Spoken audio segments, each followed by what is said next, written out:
Feeling good, feeling great. Feeling great, feeling good. How are you? Welcome into Timeline T. I am your host, the Sam D, aka Sam Disney Jr. Hump Day is upon us. Did a lot of talking already. Hopped over on ESPN Radio a couple of hours ago. A lot of Hendon Hooker talk, a lot of Anthony Richardson talk, a lot of Tennessee Titans moving up to the 3-spot talk.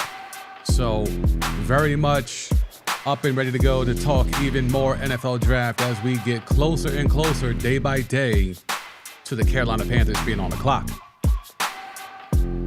As you see with the topics below, there's a lot of NFL here to get into. The Jets and the Packers, there's an alleged silence.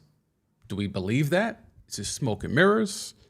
Even though we've been talking about what may be happening on draft day with this trade, does this give you any pause? Does this give you any reservations? Could this deal actually not happen? We'll talk about it.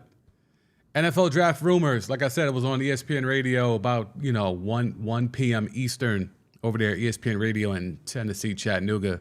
And man, there's a lot of rumors. There's a lot of innuendo.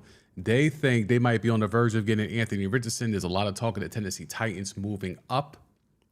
So always enjoy my time on ESPN Radio with the homie Greg Larned on the Word with G, ESPN Radio, Tennessee, Chattanooga. So if you're in those parts, go ahead and check him out there. So we'll get into a lot of NFL draft rumors. There's a lot of tea being spilled. Some of it is smoke. Some of it may be valid. We'll try to decipher what we can in terms of what's real and what's not.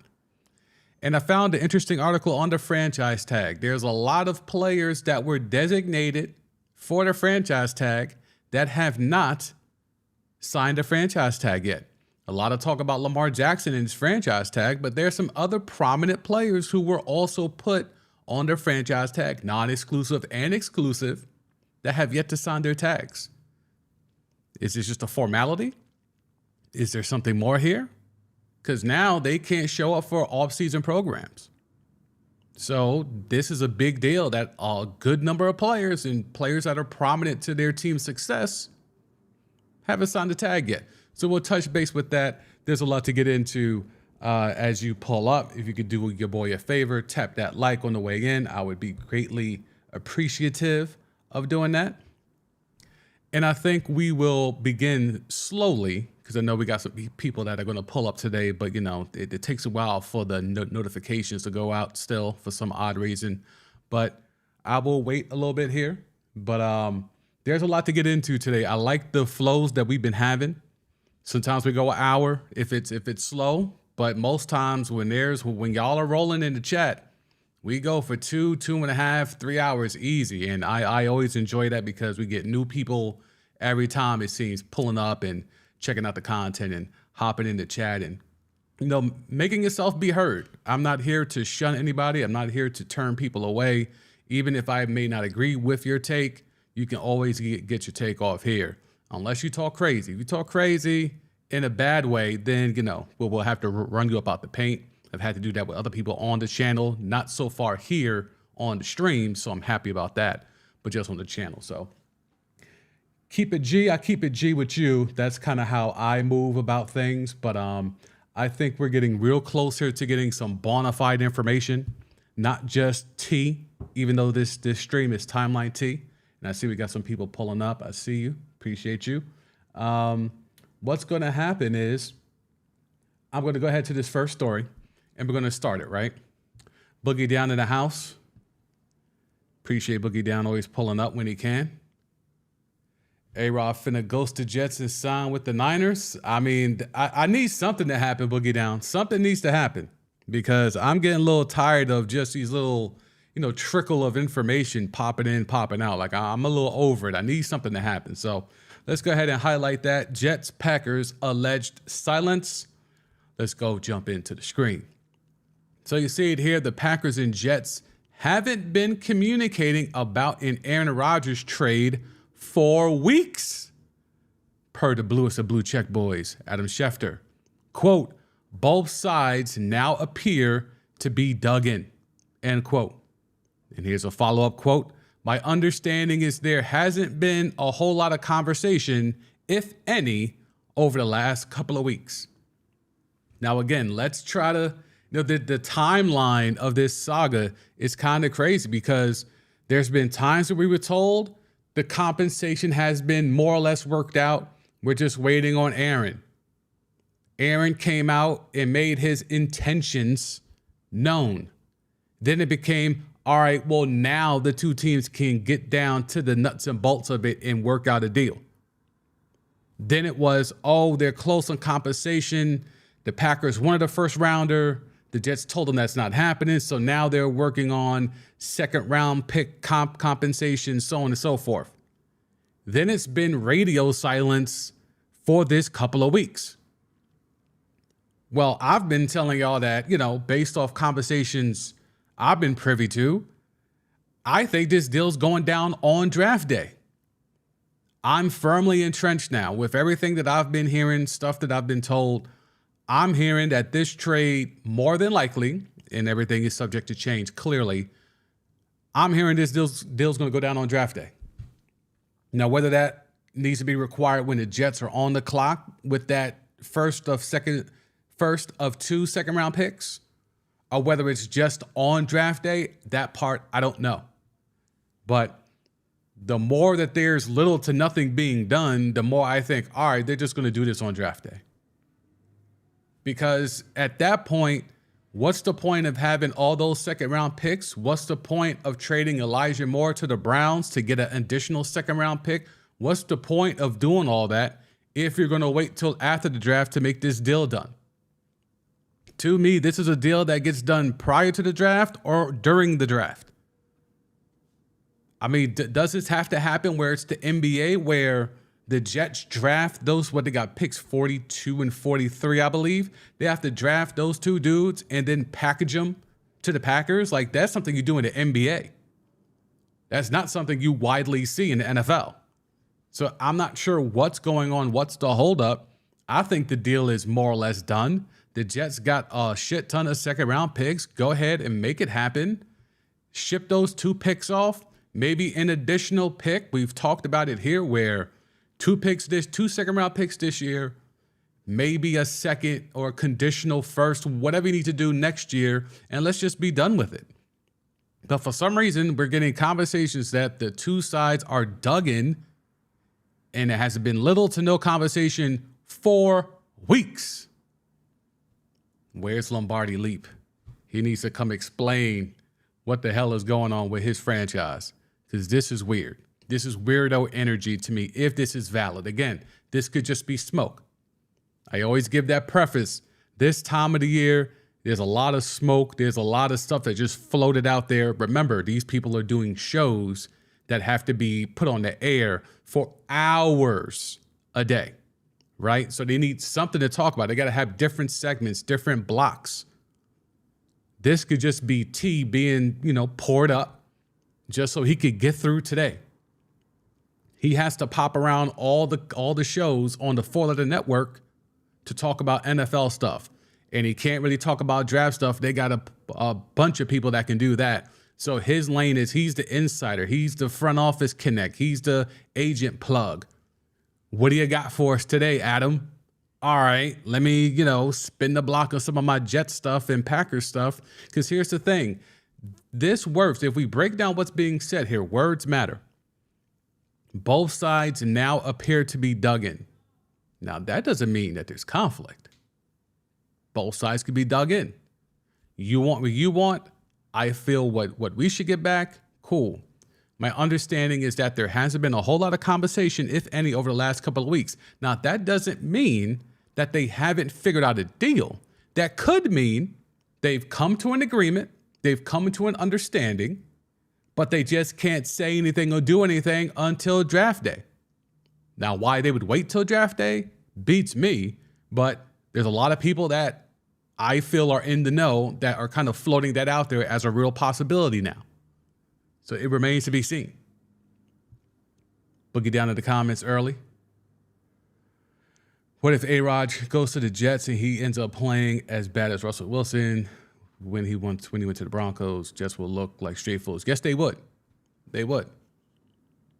Especially when they've had all this time to potentially spin the block and see what's up with Lamar. But yes, they would look like fools. They could have had Derek Carr.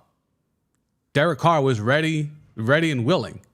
But because they got enamored with the whole thing of Aaron Rodgers potentially being the Jet, they kind of left Derek Carr out there, flailing in the wind, and he had to go just take whatever deal he could get. So they could have had Derek Carr. They could have, tested the waters on Lamar Jackson. And now they're sitting here waiting on either Aaron Rodgers or more likely waiting on the Packers to figure out what type of compensation they're willing to accept to finally let go of Aaron Rodgers. I won't touch on that, bro, that website link because, there's always an annoying pop-up. But, so here's where it gets even more interesting, I believe, right? In accordance to this, or in alignment with this, I asked a question yesterday, and I even asked it on Twitter on my own account at @TheSamD. I said, well, look, who's going to replace OBJ on the wish list of Aaron Rodgers? And I think we have an answer via Albert Breer. The Jets have interest in, quote, making a run, end quote, at Cardinals wide receiver DeAndre Hopkins. So DeAndre Hopkins clearly is trying to get himself up out of Arizona. I think Arizona is trying to get DeAndre Hopkins up out of there as well. Now just the thing is, what is going to be the compensation, if any? Because there might be compensation where you have to make a trade, or there's been reports as well where the Cardinals might just outright release DeAndre Hopkins. That part I find hard to believe, but that is something that has been thrown out there as an alleged report. So this is where we stand. If the Jets are able to get DeAndre Hopkins to pair him with Garrett Wilson and Allen Lazard and McCole Hardman to go along with all the running backs they got, with Hall coming back off injury, I mean, Aaron Rodgers, it would behoove him to roll up on the Packers and be like, yo, bro, why y'all taking so long? Like, what's the problem? Now, they're going to have to restructure his contract, allegedly. There was talk about that. So, see, there's some layers here that still need to be figured out.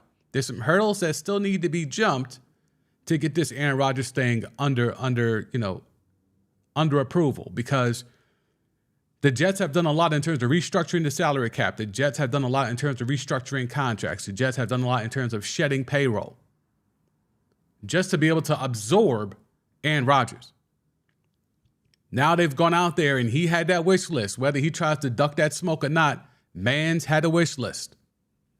So far, they've gotten Allen Lazard off that wish list. OBJ was on that wish list, but allegedly they weren't trying to pay OBJ $15 million like the Ravens did. So they lose out on OBJ. Could the replacement for OBJ on the Aaron Rodgers not so wish list be DeAndre Hopkins? And at this point, if you're the Jets, what are you willing to give up now to add now DeAndre Hopkins to this roster? Assuming it's going to be a trade, not just a straight Cardinals cut him and you spin the block and sign him for the vet minimum or something crazy like that. If the Jets have to trade, because remember, they're going to have to give up their 2 second-round picks allegedly in this Aaron Rodgers deal at the minimum this year.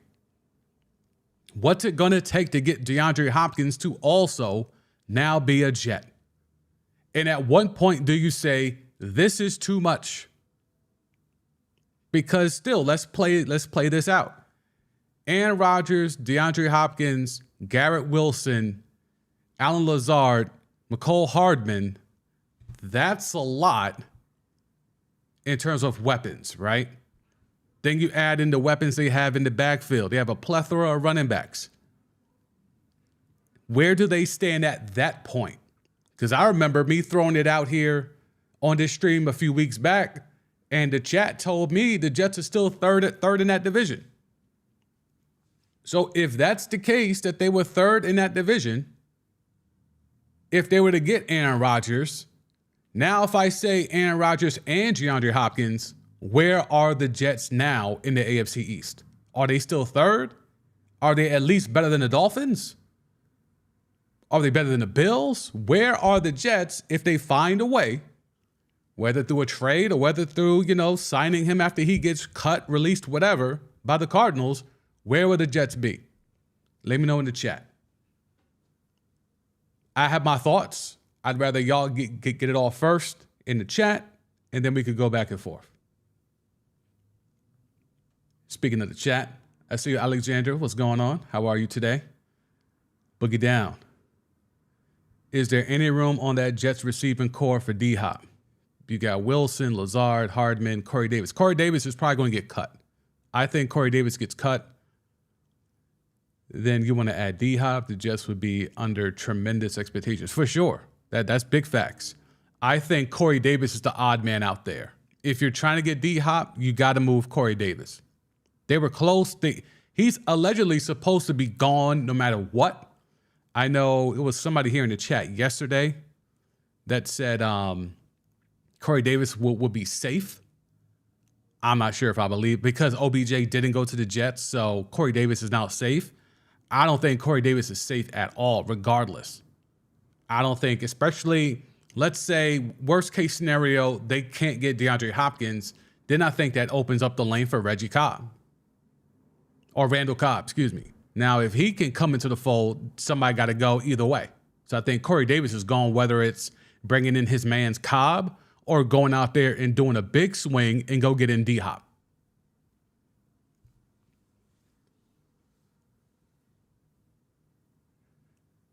Alexandra, I don't think Aaron Rodgers will have a Russell Wilson decline.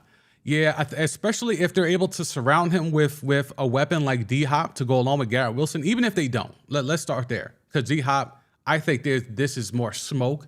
There's something, because again, look at the wording here, right? As I always try to, make clear, the wording sometimes will kind of tell you everything. Making a run, that's not that strong, all right? So the words matter here. Making a run isn't really that descriptive. It just means they're checking in. They made a call. They sent a text. That's not something to me I take as actually something substantial. But so if we're talking Garrett Wilson to go along with Lazard and McCole Hardman and all them running backs with Aaron Rodgers, I think it will be hard for him to have a decline, especially when he's back with his man Nathaniel Hackett. I think that would be hard for him to have a substantial decline. Now, Father Time is catching up with him, right? But I don't think it would catch up with him enough, at least this first year. Have no idea what would happen if he's able to survive to the next year and even wants to play next year. But in terms of this upcoming year, I think with those weapons, I would find it hard for him to have a substantial decline. Alexandra, I don't think they're third. Okay. So you going second or you going first? If they're not third, then who do they leapfrog and put in the third? Again, this is assuming D-Hop. Boogie down. Looks good on paper. Nah, it does, man. Like if I'm in Madden, I think I'm running with that squad. That squad would be in contention for one of the ones I would be interested in doing a franchise with if I was running Madden.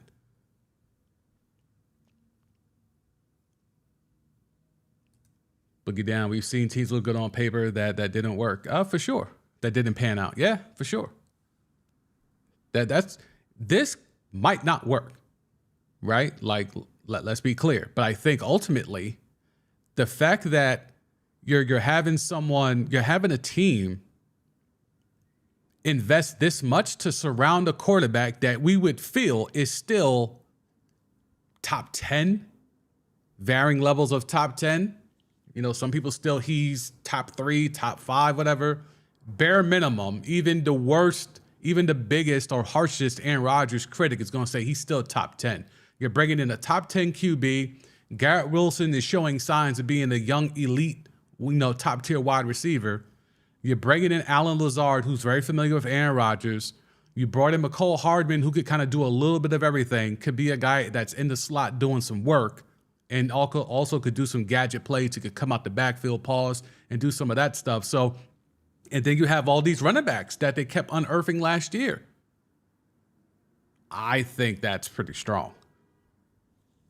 I think that's an offense that if you're building a team around an aging quarterback, that's how you do it.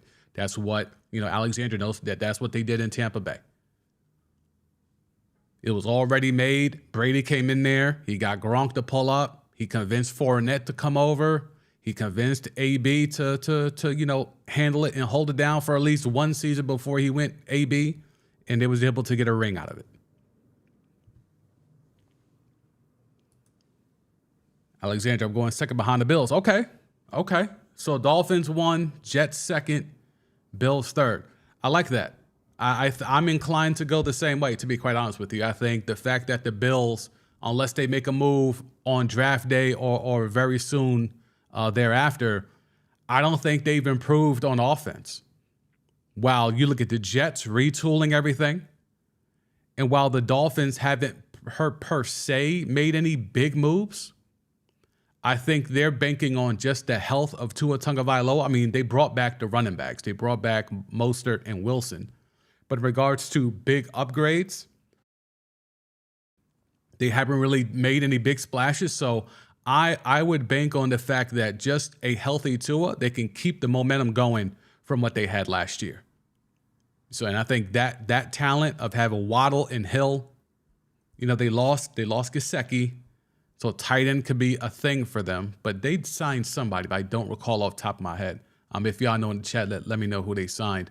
But I think there's going to be a point where looking at this now, because again, it's the Jets. Your man Sauce Gardner, me and D-Hop had a great talk when I was in Dallas last week. So is he insinuating? I mean, clearly he is, right? One thing we've learned about Sauce is here to stir the pot, right? So Sauce is out here saying him and D-Hop chopped it up in Dallas last week. And I'm sure, because we know all these players talk, all these players, run in very similar circles. Some of them have the same agents, same management, same trainers, whatever the case may be. There's kinships throughout the league. Sauce and D-Hop chopping it up. Sauce is out here. I mean, he's openly burning cheese heads for Aaron Rodgers. We know what type of time he was on when he saw D-Hop in Dallas. So the likelihood of this happening, to me, I don't think is that high, to be quite honest with you. I don't think we're going to get that type of a deal, because I think right now the Jets are in a position. Let me see if we can pull up. The one time I need, let me come off the screen. The one time I need that draft board, I don't have it in front of me. How did that get closed? Okay, here we go. Big board, full order. Okay. So the Jets had the 13th pick. I mean, potentially this could be JSN territory.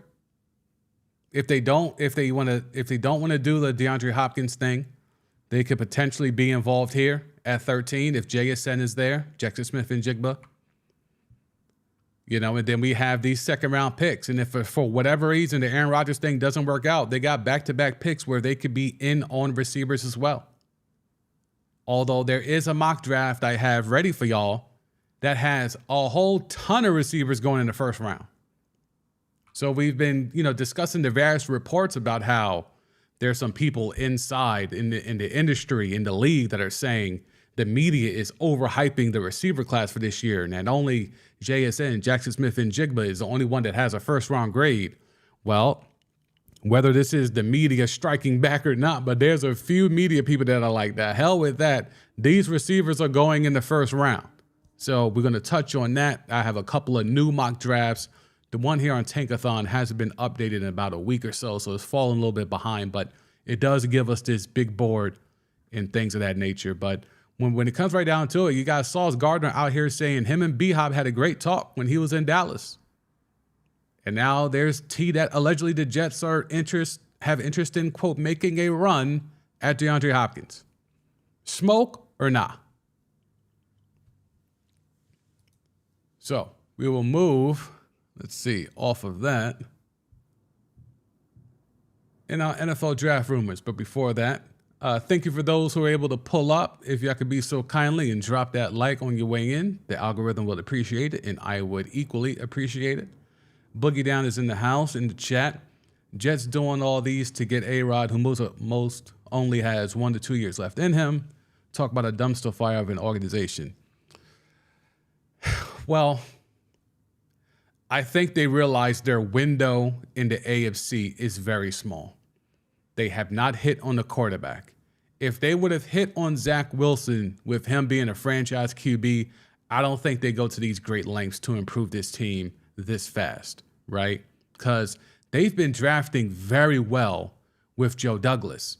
They just didn't hit on the quarterback. And I think that's the only thing that's holding them back. They've been a QB away the last 2 seasons. So now, if you're able to bring in someone the caliber of Aaron Rodgers, you know that window is only 1 to 2 years. You're only bringing him in. That's why you're going out and getting Allen Lazard. Like, that's why you're bringing in all these guys. You're not bringing in these guys because you believe in them long term. Like, the deals that they've signed, let me go ahead and go back to the screen because I was looking up this for a clip earlier. This Allen Lazard deal is 4 years, $44 million. But if you look at the total guarantees, it's only $22 million. And there's a potential out after 2 years. What does that tell you? That tells you that he's aligned with whatever the Aaron Rodgers thing works itself out to be. If they could get out of this contract after 2 years, potentially when Aaron Rodgers is retired or moving on to whatever other team is next, they can get out of this Allen Lazard thing at the same time. So they're hitching everything to Aaron Rodgers. They wouldn't have had to do all this if they would have hit on the quarterback pick. But since they didn't, this is now where they're at.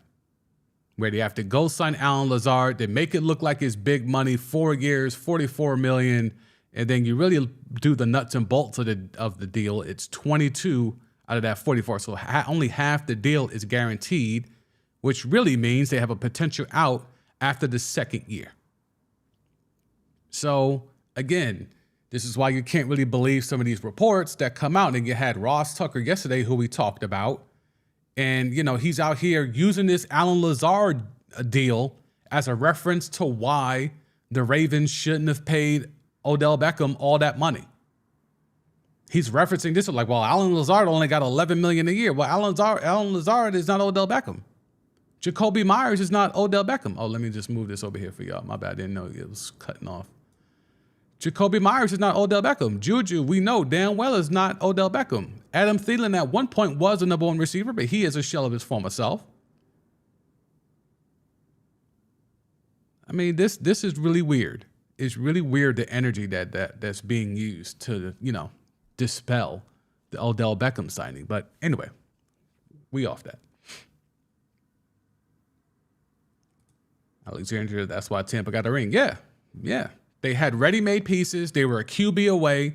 You know, the whole Jameis thing, 30 TDs, 30 picks, that wasn't working out. All right, we get Brady in here. We hand him the keys. He fills in the holes where needed. We need a tight end. I'm going to go call Gronk out of retirement. We need another wide receiver. All right, let me go have AB live with me for a year so we can control him and get him on the field enough so that we could get a ring. Done. Let me go hit up Leonard Fournette, convince him to pull up here. And, you know, he'll be that guy that I need in the backfield. Done. Boogie down. I'm confused as to why not go after Lamar, who's younger and, in my opinion, has a higher ceiling than A-Rod at this point. To me, Aaron Rodgers makes the Jets good.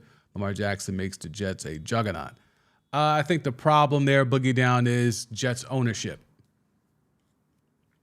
Jets ownership and, quite honestly, the Jets fan base. You know, I know you're out there on the West Coast, but here on the East Coast and New York specifically, Jets fans are located in certain parts of New York where I'm not sure they would be that accepting, to be quite transparent, of someone who carries himself, I'll just say, like Lamar Jackson. Some Jet fans may disagree, but I have been in and around the tri-state area my entire life and working in sports for, you know, 14 years. Like, yeah, there's certain players that just don't fit the part for Jets fans.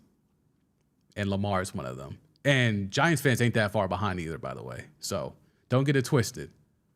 Jets, Giants, you can look at their history of quarterbacks who don't look the part and just take a gander.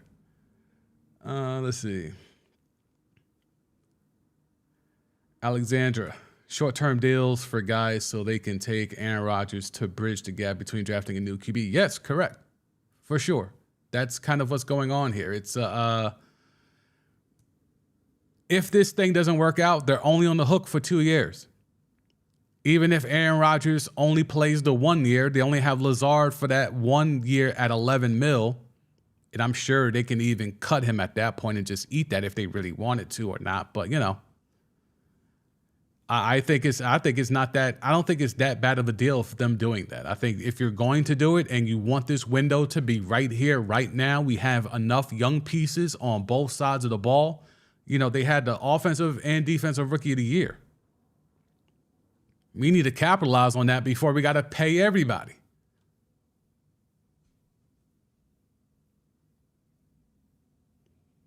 Alexandra, no team is going to go after Lamar Jackson at this point. Sorry, but it's just the facts. I'm leaning more towards that. And quite honestly, I think Lamar's on that type of time because you don't recruit Odell to come play for your team if you're really trying to leave. Like, I think March 2nd, when he said he requested that trade, I feel he was on that type of time then. But once he got that non-exclusive tag and then all those teams en masse in synchronization all came out and said, we're not going to sign. We have no interest in Lamar Jackson. That kind of put the writing on the wall. And that's why, to me, that is collusion. Allegedly collusion, whatever I need to say to protect myself. But I think ultimately that right there is collusion. So I think Lamar is going to accept the tag, the $32.4 million for this year, assuming he has a bounce back year and plays well with Odell. Then that puts pressure back on the Ravens. What you going to do? There is no plan B. There is no contingency plan. There's nothing in Baltimore. It's Lamar or nothing.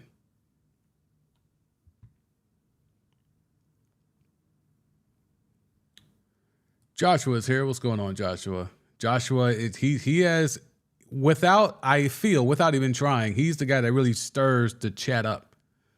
I am not totally sold on the Ravens buying into Lamar Jackson. Okay. I mean, you don't have to. You don't have to believe that. You don't have to be sold. I can tell you what though, them spending $15 million on Odell Beckham tells me they're sold.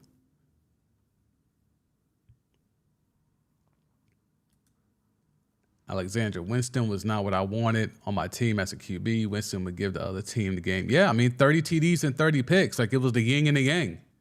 Like, he who giveth also taketh away.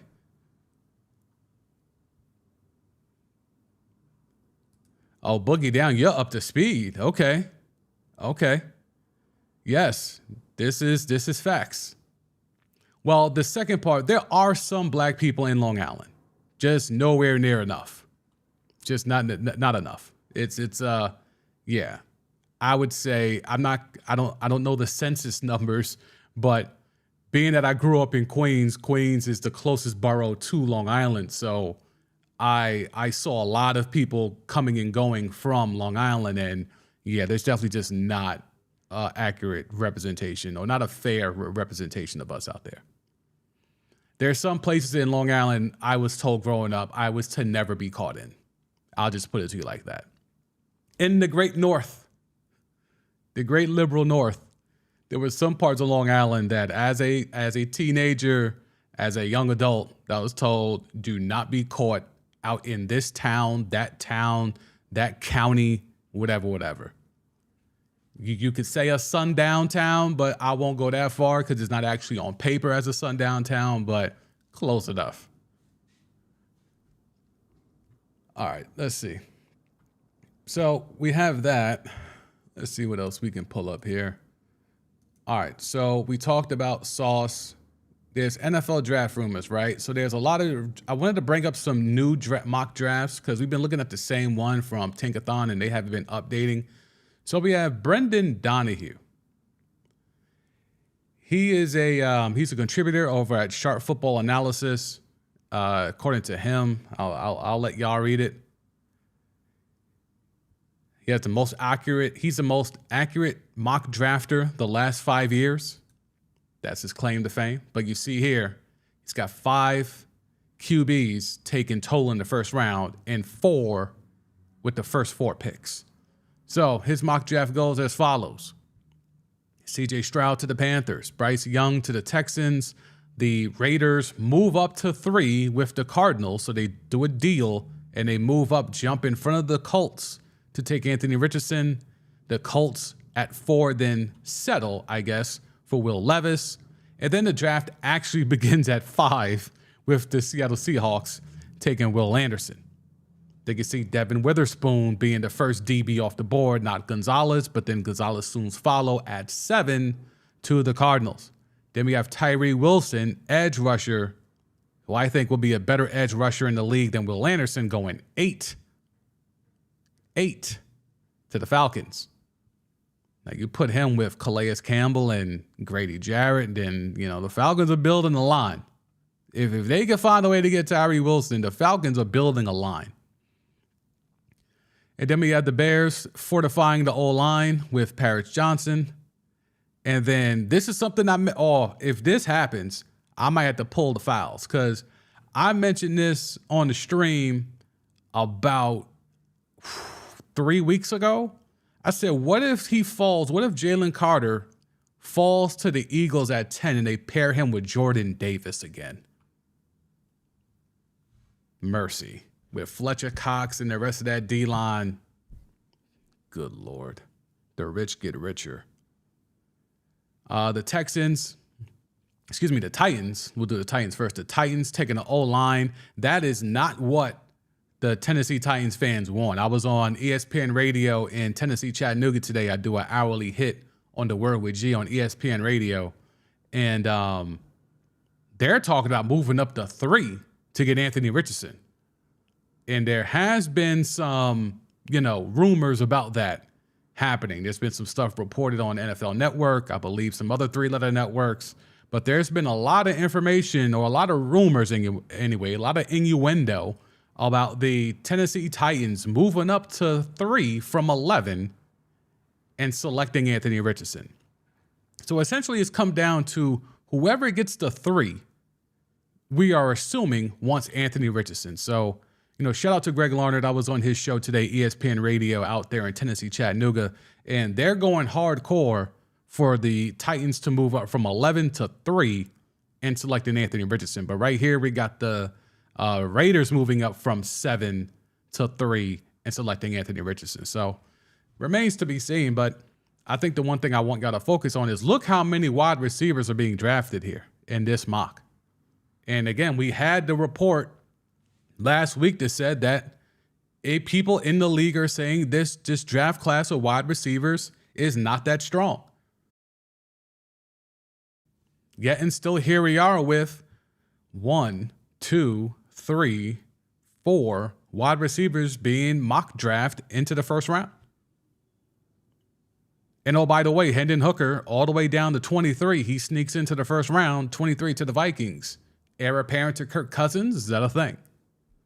So just let me know y'all thoughts on this mock draft. I wanted to shake it up and give y'all a different mock draft and take it from there. But I'll head back to the chat while we do that. Boogie down. Cali has his spots too like that. Okay. I mean, I think anywhere where it's like, yeah, I agree. I've heard stories as well. I got people out in Inglewood. So yeah. Let's see. Alexandra. I think Jalen Carter shot his own self in the foot. It's certainly starting to look that way, but I don't know, Alexandra. Like, we had to report that, what was that, last week? We had to report that there was a lot of teams taking him off their big boards, period. And that teams in the top 10 were removing him from their big board. Now, all of a sudden, this week, Jalen Carter's back in the top 10 again. So should we have believed the reports from last week? Was that all hyperbole? Was that all, anticipating teams to be fearful of all the one incident that went down? And we know he had a bad pro day. He looked lethargic. He didn't look to be interested. He didn't look to be motivated. But see, the thing is when you turn on that tape, when you turn on that tape of him balling, I want that guy. When you press play on his tape, I want that guy. The guy at the pro day, I don't know who that was. But again, I think what we're not taking into account, he was part of the accident that killed 2 people. That's grief. And he, whether you want to believe it or not, how much you want to believe he's responsible, however it is, there's a varying level of blame placed upon him for being a part in it. I don't know what type of player you're going to get now post that incident. But the guy on the tape, that guy was top 5, top 3, whatever. But now post this incident, having to come to grips with that type of grief and the blame and the part he played in that incident that took 2 lives, you might not be getting the same player from a mentality standpoint, from a mental awareness, from a physicality, from a motivation. I think if that's the reason why he was allegedly off big boards, I think that's more pressing than he looked lethargic at his pro day. I don't care about that as much. Because I know when you turn on that tape, he go crazy.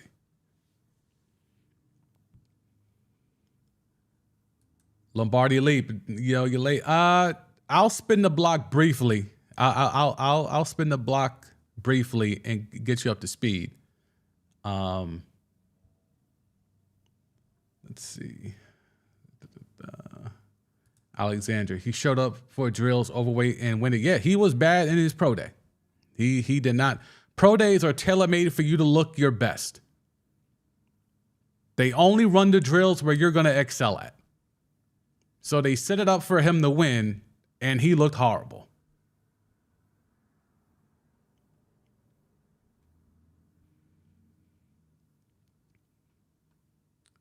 Joshua, thank you for those who are pulling up. If you could do your boy a favor, tap that like button. I would appreciate it. Let the algorithm know that you guys are enjoying this content. Just the thing about spending big on a superstar veteran QB is you need to spend big on weapons and have the weapons in place before you go after QB. If you do not, it could be very expensive. Well, it's going to be very expensive regardless. It's going to be expensive regardless because,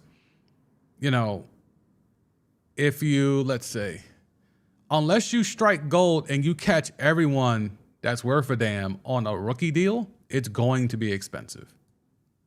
Like, let's say, who has a team? Let's go to Dolphins, right? Because the Dolphins have multiple. They got Tyreek Hill, and they have Waddle on a rookie deal, and they still have Tua on a rookie deal. But then they had to fill out the roster. The money's going to be spent somewhere.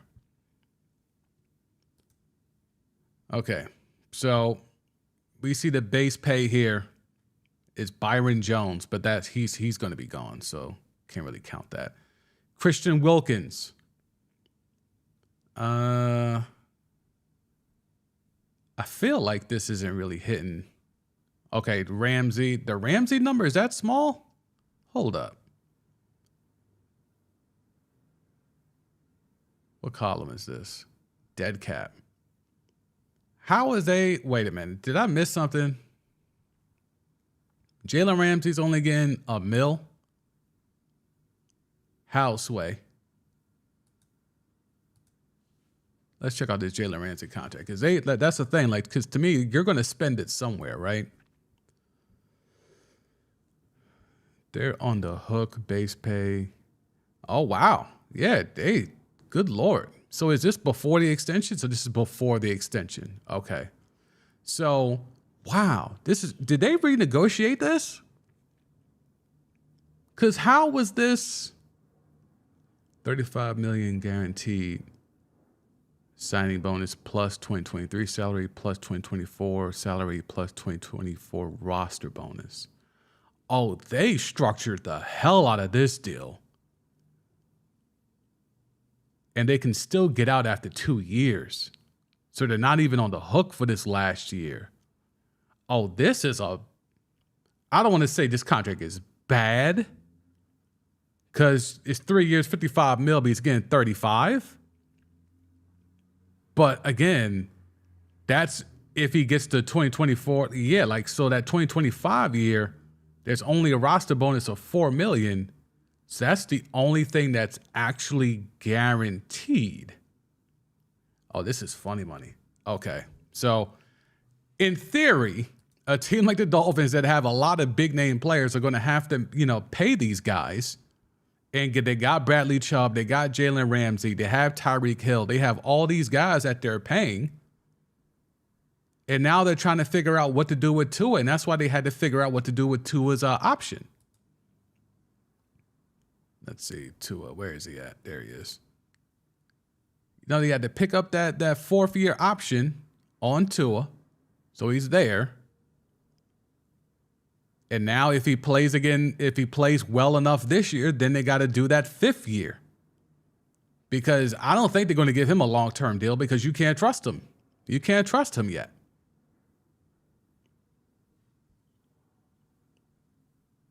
So I think, Joshua, any team, even if you luck out and you catch a lot of bodies with rookie deals, to get top-tier talent, you're going to have to pay. Somebody going to have to pay. Thank y'all for hitting the like button. I do appreciate it. I see it. Thank you. Let's see. Joshua, how do you think the Ravens will stay within the cap? Man, if I could be a capologist, I would not be out here streaming. But let's see. Let's see what they have. Estimated cap space is $4 million. I think my box is in the way, so stand by. Okay. And let me move this over for y'all so y'all can see it in full. Okay. All right. So upper right-hand corner, Joshua. So we got estimated cap space is 3.5. But for their top 51 players, the payroll, their payroll is pretty solid. They're only rolling over 1.4 mil.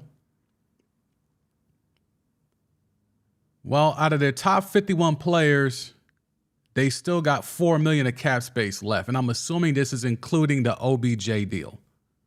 I'm not sure if he's on here yet. Let me just look up that 15 mil. No, OBJ is not on here yet. So I don't know how we can do the cap stuff yet. But as of right now, without OBJ, they only have 3.9 of cap space. So there's going to have to be some maneuvering there, clearly, to get that 15 under. And that's just the top 51. If they do the entire roster, it's 3.5. So there's some maneuvering that has to be done for sure with the Ravens.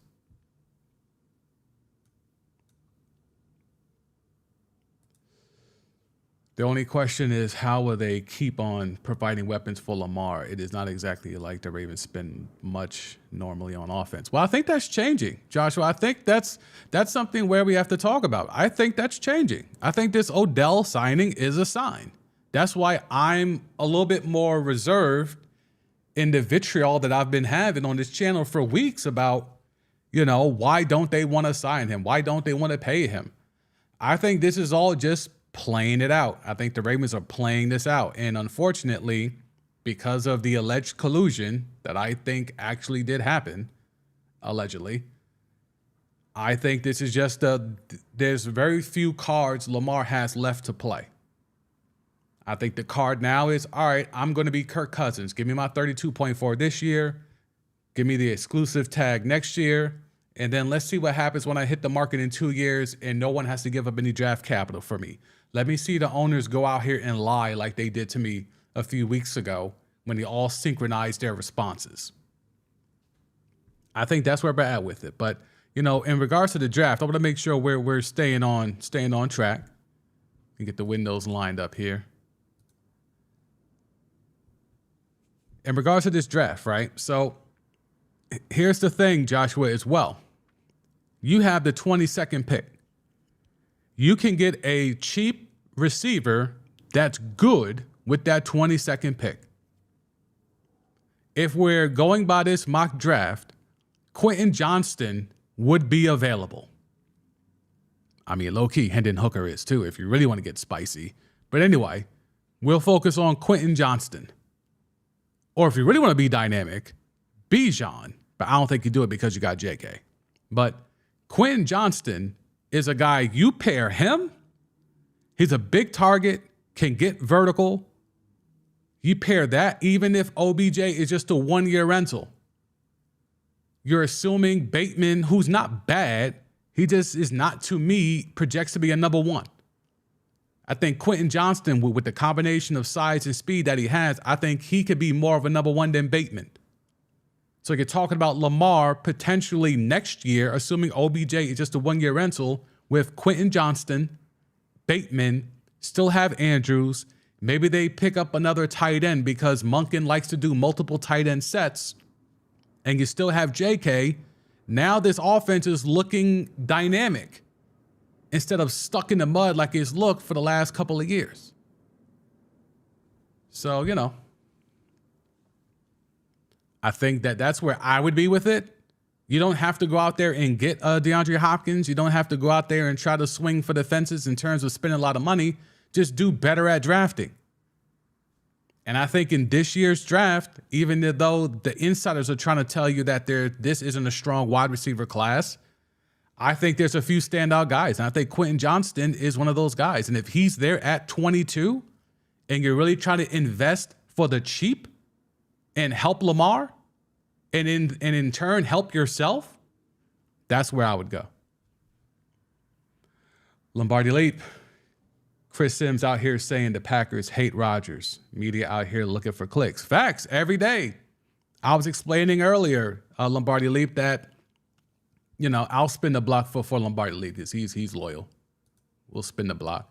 So here's a report, Lombardi Leap. The Packers and Jets haven't been communicating about an Aaron Rodgers trade for weeks, according to the Blues of Blue Check Boys Adam Schefter. Quote, both sides now appear to be dug in, end quote. My understanding is there hasn't been a whole lot of conversation, if any, over the last couple of weeks. So basically what I'm saying is that Adam Schefter, the bluest of all Blue Check Boys, has to be on these shows on the 4-letter network every day talking NFL. And this story, along with Lamar, is one of the last stories, and I guess I can move myself back up here to the corner. I would prefer the top right instead of bottom right. There we go.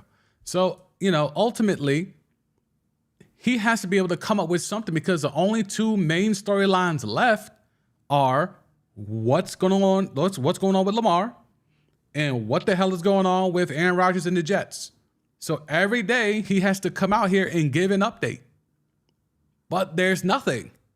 Because like I've been talking about, and I mentioned it earlier on the stream when we first tackled this topic, it's like, from what I'm hearing, this is going to go down on draft day. Now, don't quote me on that. I'm not trying to be out here and be an insider. I'm just telling you, being in this industry, the stuff that I know. I'm hearing it's going to go down draft day. It's likely to go down draft day. I'm choosing my words carefully like these guys do. It's likely to go down draft day or right up to the draft. But between now and then, they need something to talk about. They have multiple segments on each of these shows to fill. When you're a 24-hour sports news network, you got to have something to talk about 24/7. This ain't back in the day when they could just replay SportsCenter all night. They need to have fresh programming all the time. So, all right, let me not necessarily make something up, but let me touch base. And once I get little to no updates, that's the story. Now we have something to talk about for a couple of segments or maybe a couple of days where we can stretch this out. So I think it's the same thing like Chris Sims saying, let me pull it back up for people who are just pulling up. Chris Sims out here saying the Packers hate Rodgers. Yeah, that's for clicks. And I think this Adam Schefter report is also for clicks because this story is saying nothing. Because my understanding is there hasn't been a whole lot of conversation, if any, over the last couple of weeks, isn't telling me that this deal's not getting done. Because Y'all told us the compensation was more or less done. We're waiting on Aaron Rodgers. Then Aaron Rodgers came out the darkness and told us he intends to be a Jet. Then y'all told us, okay, now it's on the Jets and Packers to figure it out. Well, wait a minute. You just told us that the compensation framework was already figured out. We were just waiting on Aaron. Okay, now we're back waiting on the Jets and the Packers. Then it was a few weeks ago, oh, the Packers are really insinuating, they're really insisting on a first-round pick, and the Jets are hesitant to do it. Oh, then the follow-up to that was, okay, now the Packers realize they're not going to get a first-round pick. Now they're focusing on the second-round picks. And then it's kind of been quiet ever since then. And I think that's where this talk now begins to get brought up. Both sides now appear to be dug into what? I think they're dug into a deal like, all right, the Jets got those 2 back-to-back picks in the second round, the 42 and 43rd pick. And they got that additional pick via the Elijah Moore deal. And they're going to flip those 2 picks in future considerations next year or the year after, however they need to get it done. That's going to be the deal. And that's it.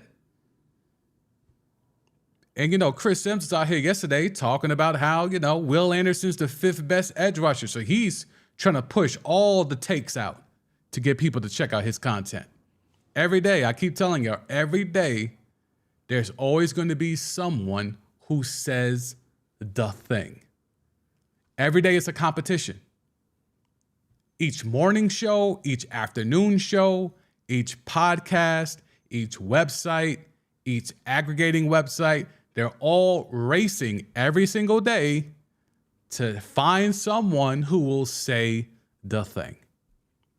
And today, it appears to be Adam Schefter and Chris Sims when it comes to football.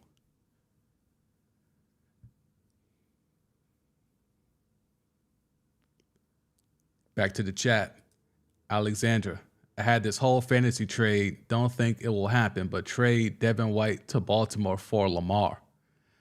Now, y'all have to remember, Alexandra's a Bucs fan. So we know why she would want to do that. I'm not sure why the Ravens, who just gave a bag to Roquan Smith, would want to do that. They would be very well. They will play very well together. I will say that. Roquan Smith and Devin White together would be kind of scary, but they play the same thing. So, Joshua, Baltimore needs to have a mostly offensive draft, especially with playmakers. There is no excuse not to. I agree. That 22nd pick, that I'm telling you, that 22nd pick will tell me what type of time they're on. Where are we at here? That 22nd pick will let us know if they're listening to us, Joshua. If they're listening to us, they go offense here. I think they should, without a doubt, go receiver. We've had people in the chat talk about Michael Mayer or Mayer. I'm not sure if it's Mayer or Meyer. He could be an option if he's there because, again, Monken wants multiple tight ends. He likes to run 2 tight end sets. So I know y'all were telling me that the Ravens have a second tight end. I'm not up to speed on that second tight end, but, could be a thing.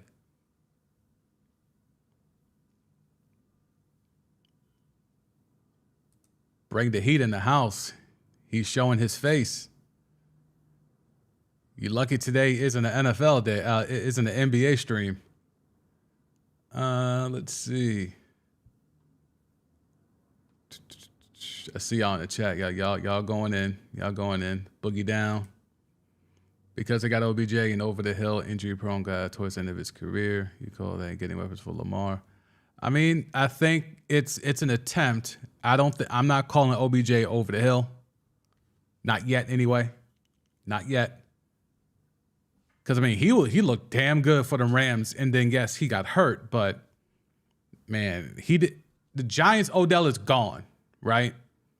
And we never really got to figure out what the hell Cleveland Odell was because Baker could never find him, even though he was wide-ass open for 7 minutes of a video. But Rams Odell looked really damn good. Yes, playing opposite Cooper Kupp. Yes, he had McVay scheming him open, but he looked the part again.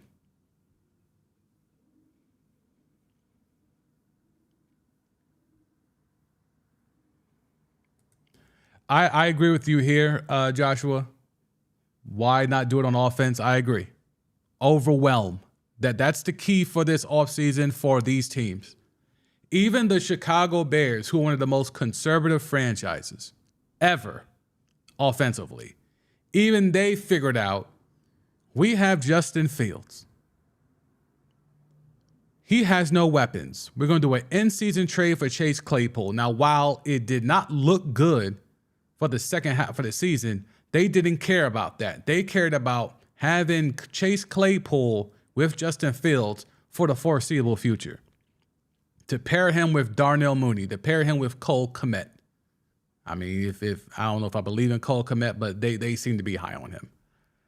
Now you go out there and they could say, all right, well, we got a guy. We got Darnell Mooney to be coming off, an ACL. Fine. He'll be okay. He'll bounce back. Guys bounce back quick off that injury now.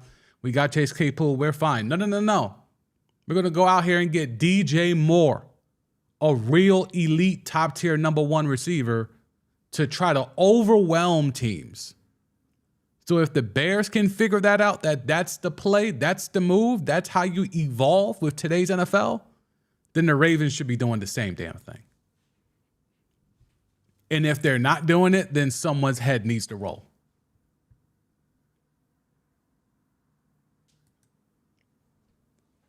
Lombardi Leap, that's like saying the Packers got a weapon with Sammy Watkins. I mean, the problem is that the Ravens gave Sammy Watkins to Lamar and tried to sell him that that's a weapon.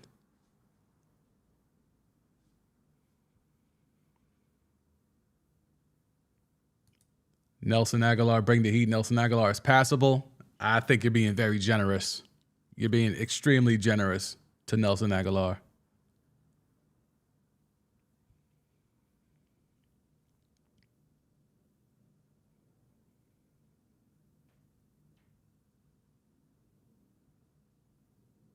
Let's see. Lombardi Leap, I can't stand Adam Schefter. Hey, man. You saw what A.A. Raj told him. Lose my number. Packers and the Jets were legit talking at the owners' meeting. Well, that's what I'm saying. Like, we get all these reports, and then, they haven't spoken for weeks. Well, again, see, this is where the whole thing of what source is this? Did he hit up both the Jets and the Packers? Is this a slant from just one side? Is this a consensus opinion? Is this from a third team? Is this someone that's an observer? Like, who is this source? But he can't tell us that because of journalistic responsibility. Journalistic ethics means he can't tell us his sources. But when he gets outed as giving the then Washington Commanders GM carte blanche to edit his reports, that's also considered journalism. Anywho, Lombardi Leap, yeah, that makes sense. I think the Packers and Jets may pick swap at 13 and 15 if Jason drops out of top 10. That would be interesting. I would see, let's see, where's that mock? That's an interesting point. But if you're the Jets, why would you do that? Now I'm swapping first? What if I want Smith and Jigba if I'm the Jets? Now I don't gotta go run and go get D-Hop. That's interesting. That's an interesting point. That's an interesting point on Lombardi Leap. I don't know if I would do that pick swap 13-15 if I know I'm already giving you 42. Was it 41 and 42 or 43? What is it? 40? Yeah, 42 and 43. I don't know if I'm doing that. But that is an interesting, that is something to bring up. Clearly, you have to bring that up. See if you get the Jets to bite.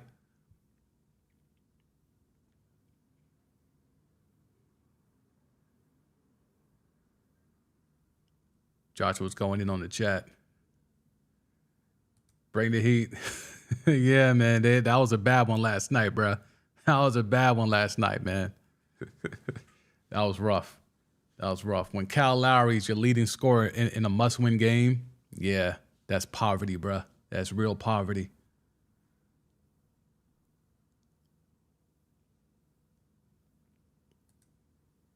Sammy Watkins as a weapon. Yeah, that's the thing. Sammy Watkins has he's been fool's gold for a bunch of teams, right? Like he's bounced around, what is it, Kansas City, Buffalo. Where else has Sammy Watkins been?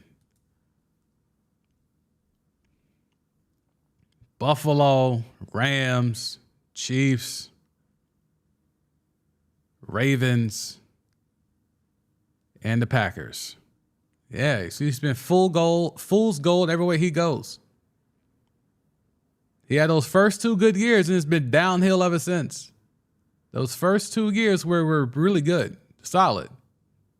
Made you think they had something. And then it's been basura ever since. But let's see. There is a draft thing that I found.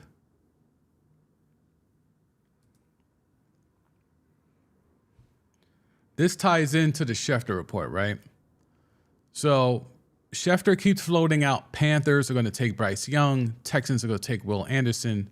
There will be plenty of teams calling up for CJ Stroud in this scenario.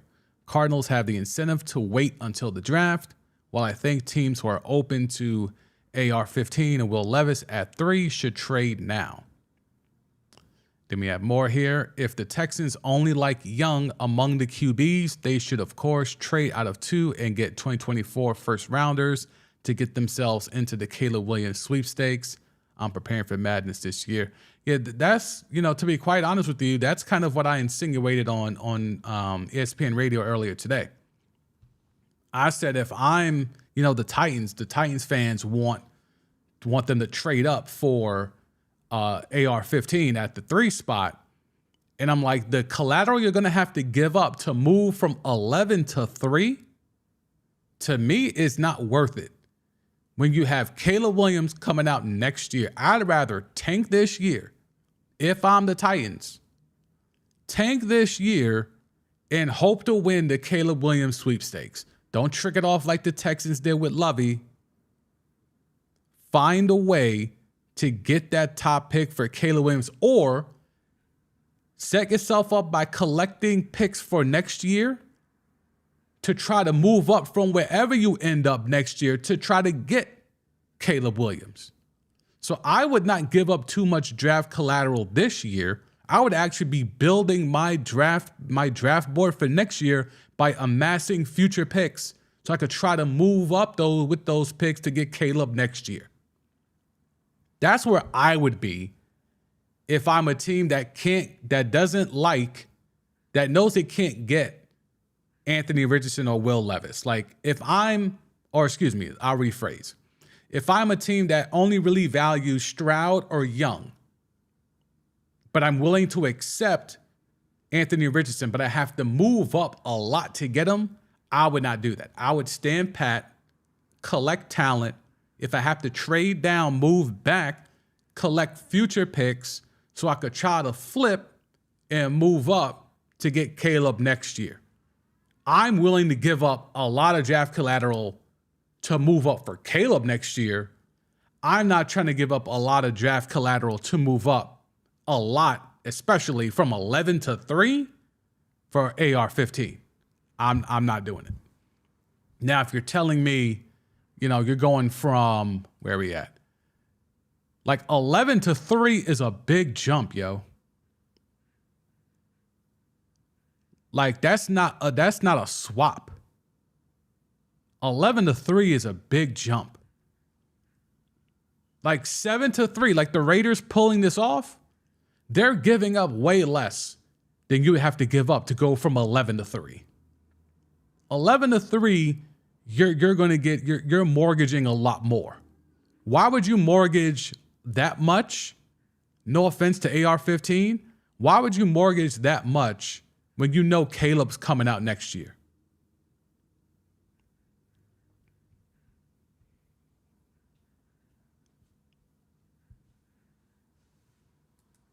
Titans coach is a Patriot at heart. They ain't taking, yeah. You might be right, Lombardi. Like, Vrabel doesn't seem like the tanking type, but they got new GM. They got new GM, and he on that type of time. I'm just saying. I'll say this. Don't tell me he hasn't thought about it. Vrabel probably hasn't thought about it, but don't tell me the new GM who's trying to make a splash hasn't thought about, like, yo, let's get, because again, picture next year. Let me see if we can pull up their money. Next year, they get Tannehill off the cap. They could let Tannehill walk. I'm not sure about Derrick Henry's status. I don't know how much he got left. But Tannehill's done after this year. They can get out. See, so they can get out. 2023, they can get out, right? Boom, get out from that deal. Where's Derrick Henry? Derrick Henry. You can also get out. You can get out. So you can really clear the deck and rebuild on the fly and rebuild this whole thing all over again.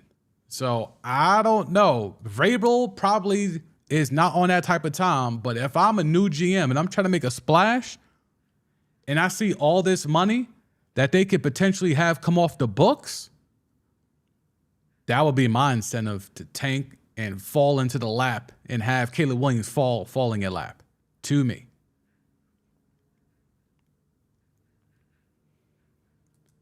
Lombardi leave. Jets have Lazard, Wilson, Corey Davis, and Hardman. They need O-line. I don't think Corey Davis is going to be there, bro. I don't think Corey Davis is going to be there. Stuff that I'm hearing, Corey Davis will not be there. Allegedly. I reserve the right to be wrong. But from stuff that I've heard a lot, Corey Davis likely will not be there. So there could be an option there if JSN is there.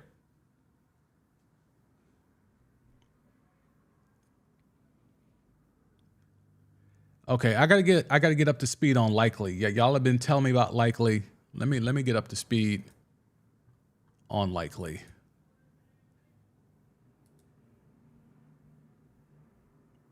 Because y'all keep, okay, Isaiah Likely, okay.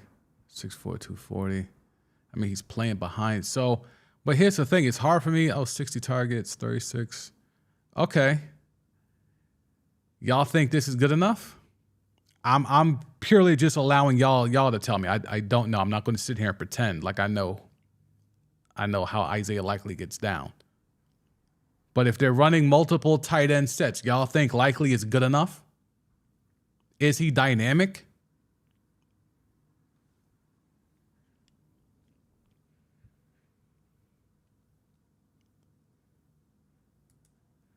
At least the Bears are making attempts. Yo, bruh, Joshua, I can tell you that this is a rarity. Them making an attempt is a rarity. So, and I think the Ravens are trying to do the same. I know you're very critical of them, and you have every reason to feel that way and to feel justified in that. But I think with this offseason, even though we can certainly criticize things and they're not infallible, but I think you're seeing them trying to evolve. Ultimately, will it work? That remains to be seen. But I feel they are putting themselves in position to make an attempt. All right, let's see. Let's get into. There is some. We won't get into the franchise tag yet. There is some win totals with the strength of schedule. Now, this was very important last year because the teams with the easiest schedule, or the easiest strength of schedule, all dominated last year, including the Eagles, including the Giants, including the Cowboys, including the Washington football team. So the teams with the easiest strength of schedule all lived up to form. And that's why if you were smart enough and you saw that the Giants they were tied for the easiest schedule, you took the win total. Like the win total was only 6.5 or something like that. I hit that over and we was able to cash that, easy early into the season. So we now have more information for this year. And I'm not saying to put any bets in now because we don't know what's going to happen with the draft. There could still be some maneuvers in free agency post-draft. But as of right now, here's what we could look at. Based on projected win totals, the New Orleans Saints have the easiest strength of schedule for the 2023 NFL season, followed by the Atlanta Falcons, the Carolina Panthers, the Indianapolis Colts, and the Chicago Bears. So what does this tell you? This tells you that the NFC South has the easiest schedule next year. Why Tampa Bay's not here, I'm not sure. Maybe Alexandria knows something that we don't. But right now, the easiest strength of schedule for the 2023 season, again, this is based off projected win totals. So again, there could be a lot of fluidity in that as well, right? But as of right now, this is the easiest strength of schedule for the 2023 NFL season. Saints, Falcons, Panthers, Colts, Bears. Very, very interesting. Green means easy. If you're watching this on your phone, you can't really zoom in too tight to see what's going on. Green means easy. And this is the Saint logo, so they have the easiest strength of schedule. Where is Tampa Bay? Oh, Tampa Bay is here. So Tampa Bay is kind of in the median. It's easier than average, but not really the 13th easiest schedule. That's kind of middle of the road. Who has the hardest schedule? Patriots, Bills, Chiefs, Rays. So the AFC East. So again, this is early projections. AFC East will have the hardest strength of schedule. So again, when you're placing y'all bets, assuming y'all are in places where you can place bets, when you do those win totals, the over-unders, it's stuff like this that can kind of give you some insight. Easiest strength of schedule, NFC South, as of right now. Hardest strength of schedule, AFC East, as of right now. I'm not even asking you to send me 10% if you hit the bet. I'm just putting it out there.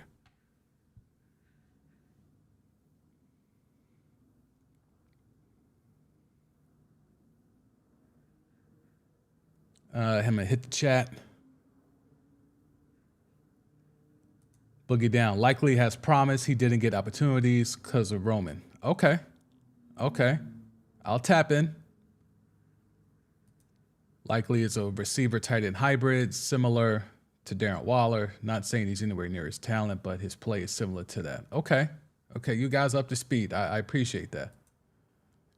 Bring the heat, pretty solid for a 4th round pick. Okay, so but based off this, then he could work, assuming Monken feels the same way y'all do, then yeah, maybe they don't take a tight end at 22.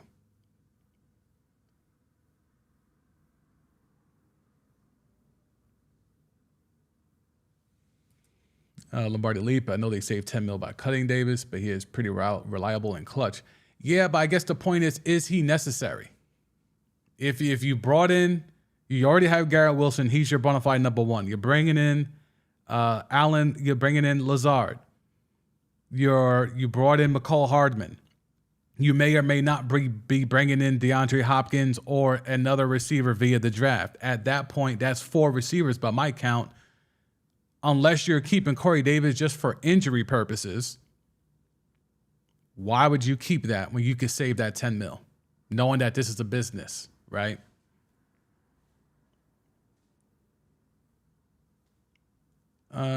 Joshua, there is speculation. This is speculation, but Steve Bisciotti twisted Harbaugh's arm when it came to hiring Gary Kubiak. Bringing in OBJ sounds more like it was all Lamar. And that's why I'm saying I think this is going to be an evolution.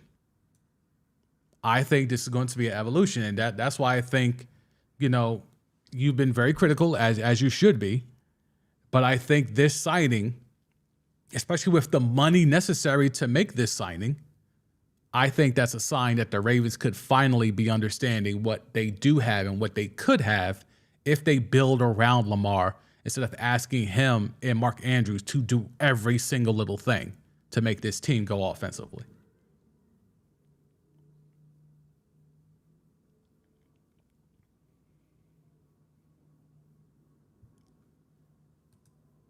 Alexandria, we don't have a lot of cap at all to make moves, so I don't see us winning the division. Okay. Well, I mean, it seems like y'all will have a relatively easy schedule, not as easy as the other teams in your division, But apparently you're going to have a relatively easy schedule as of right now, based off projected win. Let me make sure you guys see it. Based off projected win totals from Vegas odds makers. So take that with what you will, right? See, Joshua just doom and gloom, man. I do not see Buffalo making it to the playoffs. I wouldn't go that far yet, man. Let's see what the roster looks like first. Let's see what the draft looks like and all of that stuff. I wouldn't go that far. Alexandra, I can see the Saints winning the division. I like the Saints offense.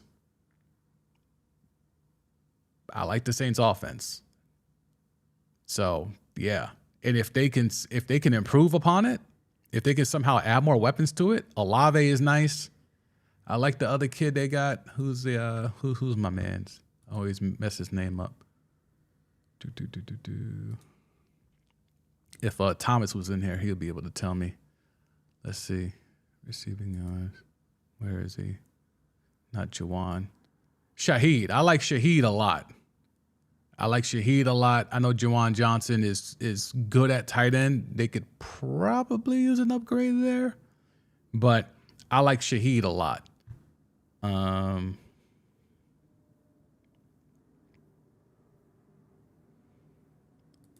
Boogie down. NFC South is a soft division. Anyone can win the division, honestly. I mean, look, when they all have the easiest schedule, like that was the thing, right? When they all have the easiest schedule, yeah, anything can happen. Like, I was telling people last season, the Giants are going to win 10 games, and I was laughed out the room. I said the Giants are going to win double-digit games because they had the easiest schedule. It wasn't even about all the continued development of Daniel Jones or the new coaching staff and all. It wasn't none of that. It was just, they got the easiest schedule. Most of the teams in the NFL are, the whole thing of parity is for real. Like, parity is a real thing. Like, there's not a lot that's separating the bulk of the league. There are clearly some teams that have way more talent than others, but the median is really jam-packed. And it can only be a few small differences that can make you go from a 5-win team to a 12-win team. It can be done. And so the Giants, paired with a healthy Saquon Barkley, with Daniel Jones committing less mistakes, an improved defense, and the easiest schedule in the league, they're going to win double-digit games. So, from the Saints, Falcons, and Panthers, which one of those teams do you think could take the jump, take a giant-like jump? Is it the Saints? New QB? Assuming Kamara's committed? They unearthed Olave, Juwan Johnson, Shaheed. Defense is okay. Is it the Falcons who have revamped that defense and could potentially add to it in the first round with the 8th pick? Is it the Panthers with a rookie QB and not much else? I mean, Miles Sanders, I guess, Is it the Panthers who in this NFC South can make the jump, or is it Tampa Bay?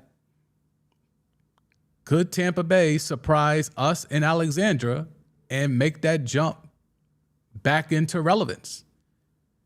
And relevance only from the standpoint of people are assuming for them to now be down bad. We know they were solid last year, but now with everything going on with Brady gone, Devin White trying to be gone, Fournette gone, and somehow Todd Bowles still there, there's not a lot of expectations for the Bucs. But now if we give the Bucs the easiest schedule and still have Mike Evans and Godwin, some savvy moves in the draft, maybe they could do it. Maybe they can make that jump. Maybe they can solidify and win the division again outright with double-digit wins.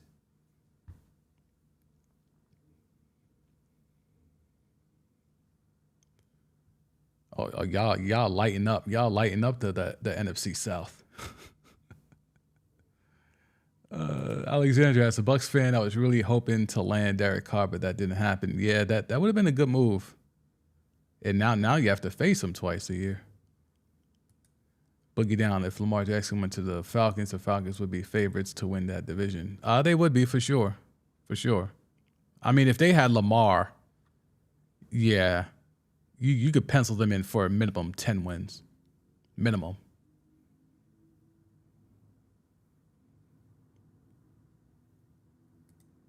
Joshua, if I did not like the Ravens, I would not be so critical. Yeah, that's called fandom. That's called fandom. I get it. I used to be on that type of time. I had to give it up.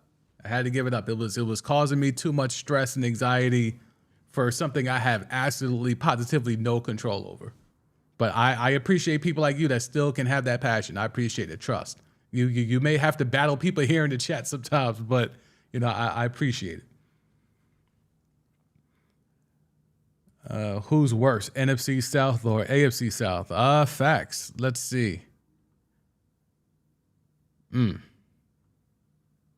Damn. I'm really trying to think on that. Let's see. Let's play this out in real time. AFC South. Damn. I think talent-wise, you got to go AFC South is worst. AFC South is worst. Yeah. At least with the NFC South, you have upgraded QBs allegedly. Like the QB's situation in the South, in the AFC South, is worse than the situations in the NFC South. And I know that sounds weird where there could be potentially two first-round picks being drafted to the Colts and the Texans, but still.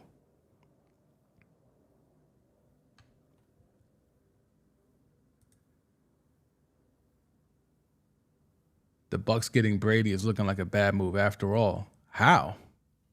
They won a Super Bowl. They did what they were supposed to do. They won a Super Bowl. I don't see that as being a bad move. They mortgaged everything. I mean, the Jets are trying to do the same thing. They're mortgaging everything by having a veteran quarterback come in to build around the young talent or the established talent that's already there with a defense that's ready. It's exactly the same thing. Like, that's why the whole Brady Buck thing is very comparable to what Aaron Rodgers is trying to do. Tom Brady, I'm assuming, didn't walk into their front office with Arians in them and say, I have a wish list. He's just said, I'm coming, Gronk's coming, and I have calls out to Antonio Brown. And it's done. Whereas A-Raj is out here giving wish lists to the Jets and saying, all right, I am recommending these guys to be signed. I don't know if that's where Aaron Rodgers loses me, because at least Brady, he wore it on his chest. Like, I'm bringing these guys with me. I think the only guys that Aaron Rodgers can confidently say that about is Randall Cobb and Mercedes Lewis. And ain't nobody mortgaging their future for that. When he said Odell is on that list, he should have said Odell is in the tuck. It's a package. You trade for me, Odell's coming. That was not the case. Odell now is down I-95 down there to Bmore. So, I don't know. A-Rod is trying to move like he's Brady, but he's not doing the same things Brady did to make that Tampa thing happen.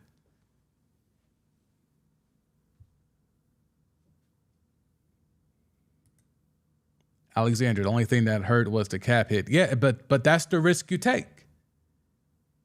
And, to be quite honest, like, as a fan, would you rather be under the cap, but still have Jameis?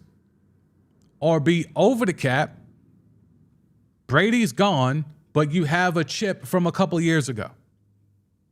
I think most fans would take the latter than the former.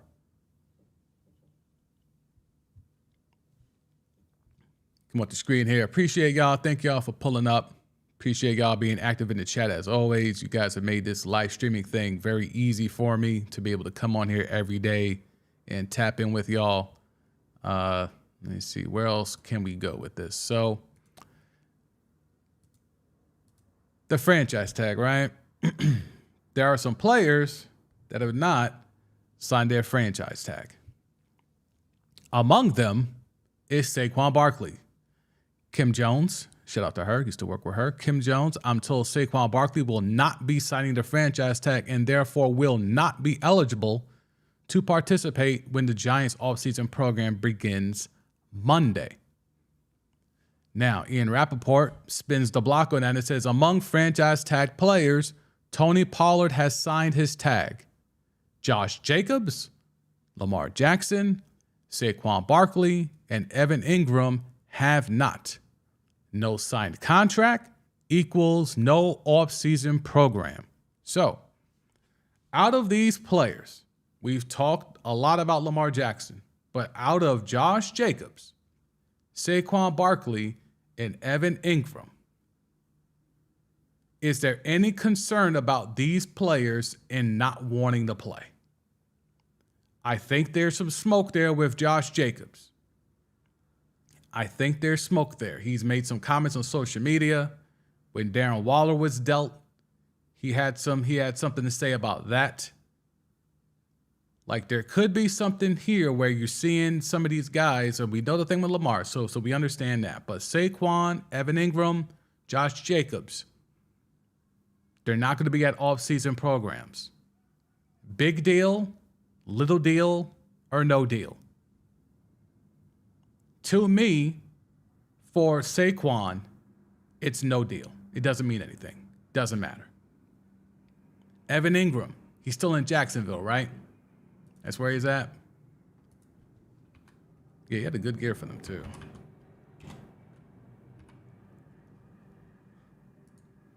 Yeah, still in Jacksonville. So I think for Evan Ingram, I think it's a deal.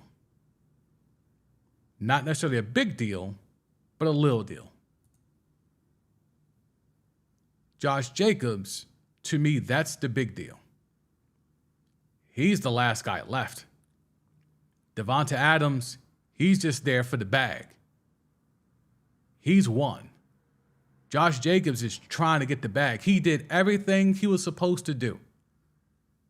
Again, rookie deal.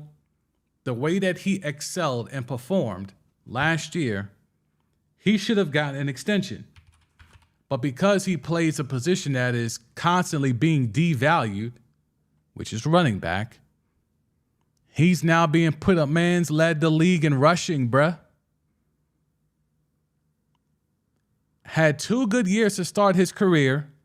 Then you could say he took a step back the year prior in 2021. He doubled his numbers. He doubled his yards. He didn't get hurt.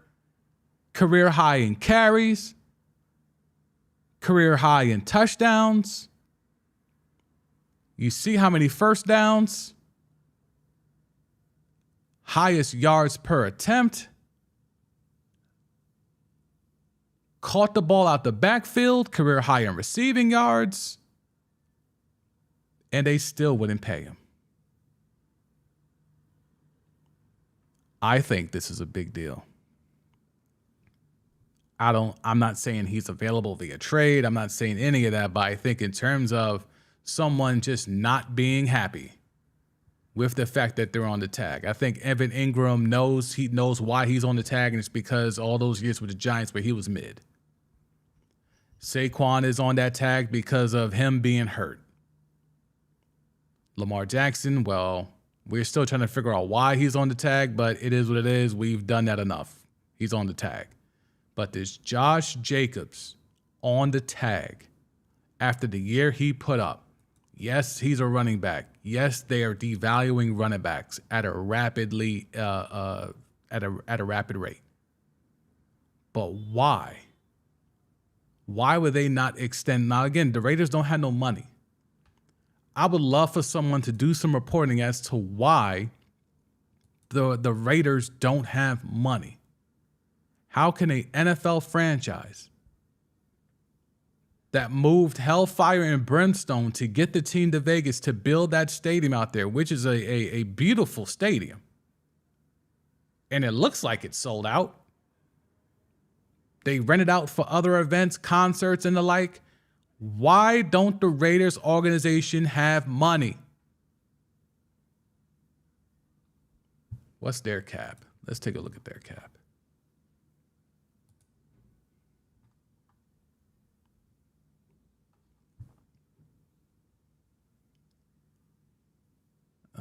Let's see, salary cap table. Yeah, let's see the salary cap table. 10 mil. That's the tag? 10 mil's not the tag for running backs, is it? Is it that bad?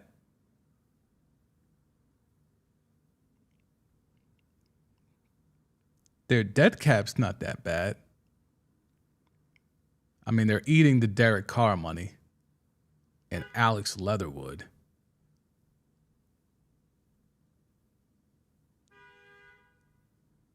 Let's see. I mean, they found the money for Jimmy G. This is a weird, wow. Wait, where's Devontae's only getting what? Wait, where's the Devontae Adams money? Hold up. Did he sign one of them funny money contracts? Oh, no. Oh, Devontae. Oh, no. This contract's not good, y'all. I thought he got one of them crazy contracts. 5 years, $140 million reported. Let me move this over so I can see. No, right there. 5 years, $140 million. 65 guaranteed. Come on, man. Devontae, I thought Devontae was out here killing them.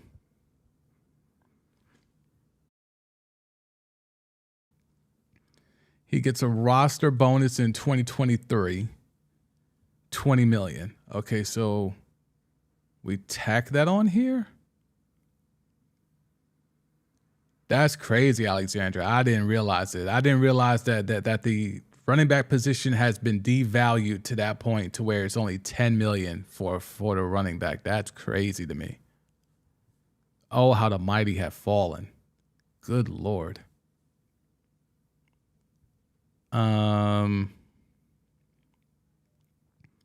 There is a lot of funny money in this Devontae Adams contract. I was not aware of that.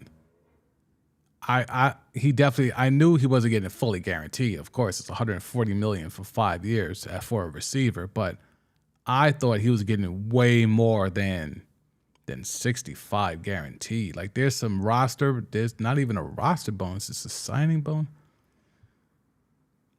All right, so 22.75 guaranteed at signing, plus the 2022 salary. That's not that much. 42 fully guarantees.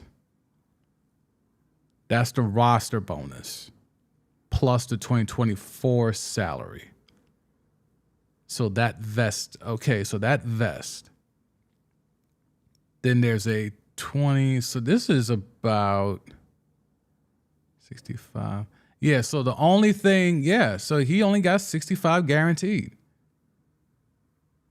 And then there's some incentives for per game active bonus. And he gets $250,000 for the Pro Bowl. Yeah, this is oof. I don't like this contract. I mean, the Packers couldn't match this. Devontae Adams has to be having like buyer's remorse, right? You leave Aaron Rodgers to go to your college buddies team, and then he's gone after a year. And I thought, well, at least he got the bag. Like, no matter what, Derek Carr leaves, all right, that's kind of messed up, but all right, at least I'm getting paid. I mean, $65 million for a deal that they can get out after the third year? I don't know, man. That deal seems a little janky. That deal seems a little janky because I don't think Jamar Chase or Justin Jefferson would sign this deal. And what was DeAndre Hopkins' contract? Let me see. Oh, we're getting knee deep into contracts. You know it's a good stream when I'm heavy on sports track. When I'm heavy on sport track,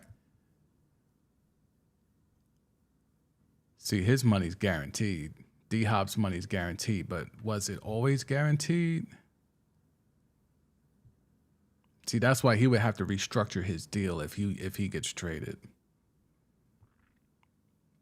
And he doesn't have an agent, by the way, DeAndre Hopkins. Let me just, agents, see it here? 0. Nobody's there. So he negotiated these deals. So he's cashed out for 54 M's already from Arizona. No agent.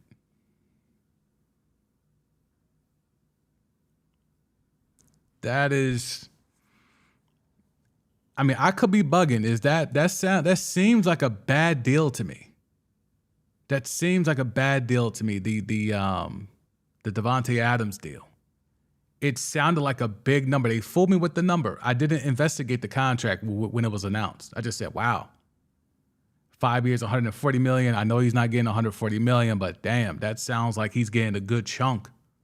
He's not even getting half. He's not getting half. This is akin to Daniel Jones's contract with the amount of funny money.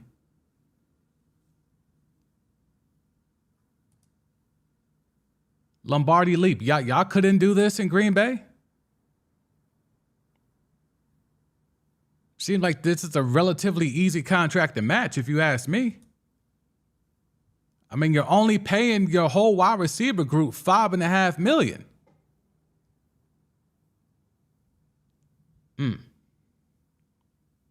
Alexander next year is $13 million for the running back, the franchise tag. Okay. Appreciate that. Thank you.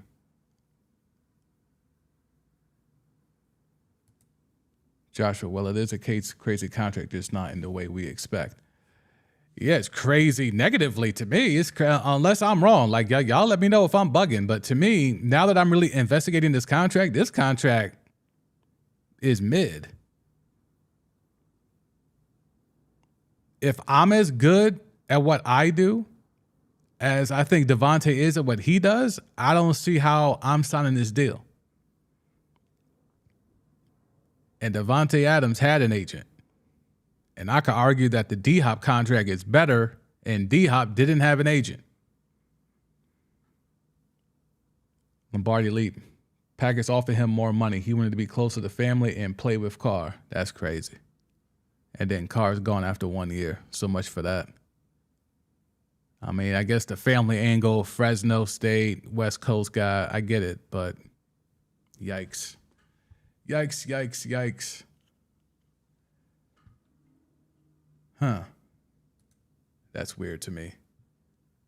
But okay, so that franchise tag, I think the Josh Jacobs thing, yeah, I'm gonna make that a point. I'm going to try to do a deep dive as to why the Raiders don't have any money.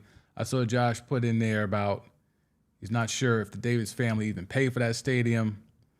Let's see if we can look that up.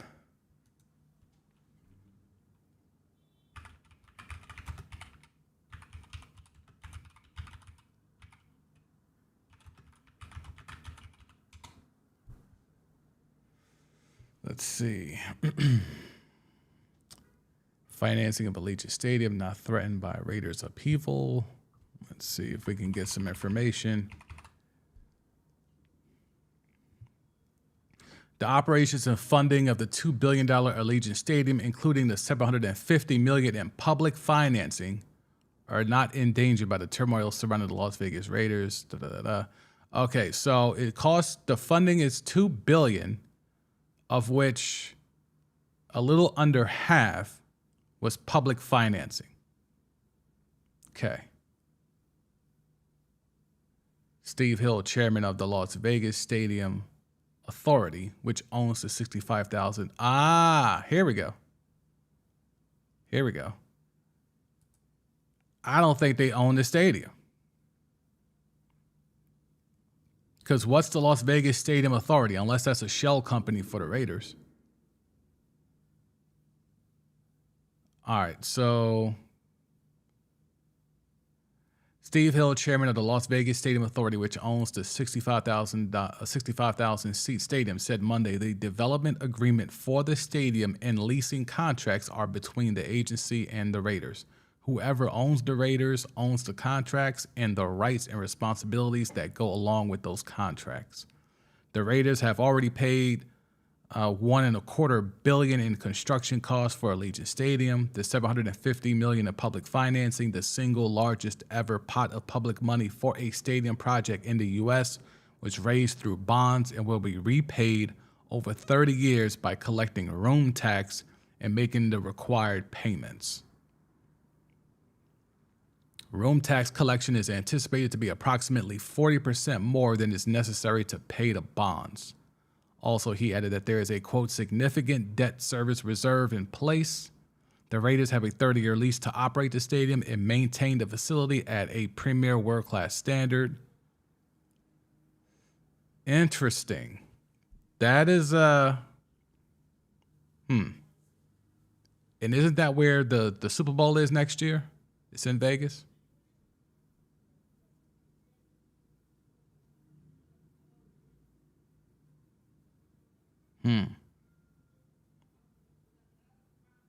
So, unless we figure out who this Las Vegas Stadium Authority is, because they own the stadium. So the Raiders might not even own this stadium.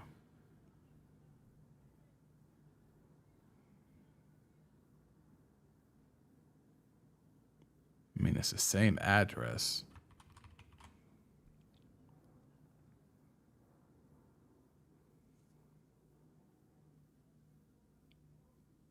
Okay, I will do a deep dive.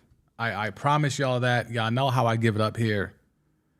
I will find out more about this Raiders stuff because I would love to know how they're so cash poor. Because it just doesn't make sense. They've paid $1.25 billion in construction cost already.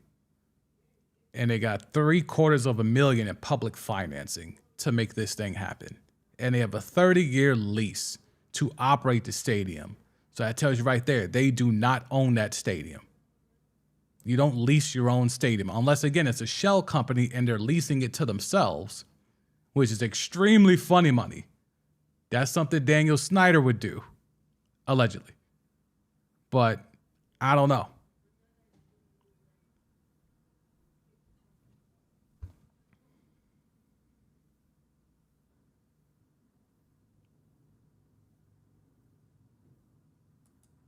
Alexandra Adams got holes in the deal. It certainly looks like it, Alexandra. I was not aware. I'll say this. The great thing about this stream is that we are breaking down these contracts and we're finding out just how badly that the NFL needs a stronger players union. Because these players keep getting jerked in these deals and it's amazing. NBA players are making ridiculous money. MLB players, baseball players, basketball players, hockey players are all making guaranteed money. Yet these NFL players, the most popular sport in this country that generates the most revenue, they're looking at $27 billion in revenue as a goal within the next couple of years. And these other sports can't even sniff them in ratings and anything, yet these guys can't get fully guaranteed money. It is deplorable. Joshua, he should demand a trade. Let me guess, to Baltimore, right? Alexandra, I think taxpayers paid 3/4. They played $750 million. So they put in just under half.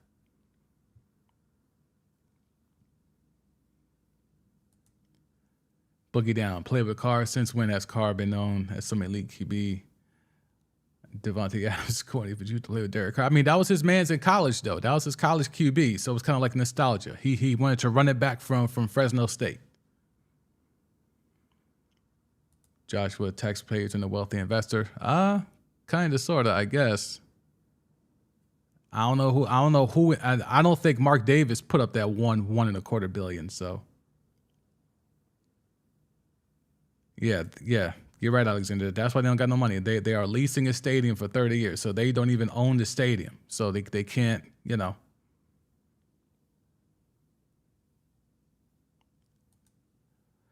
The Raiders leasing the stadium for the city of Las Vegas. They pay all the taxes and the lease and maintenance. Yep. It's all coming into frame. Yeah, this is wild. Boogie down. Marcus Kamar Davis doesn't have anything else outside of football. That's his only chance income. Most of the owners have other businesses and are rich. Yeah. But see, the thing is like this Raiders thing was passed down to him from his pops, obviously, Al Davis. But that's what I'm saying. I keep making the comparison that the Raiders are very much like the Lakers. They're very much, this is all that they are.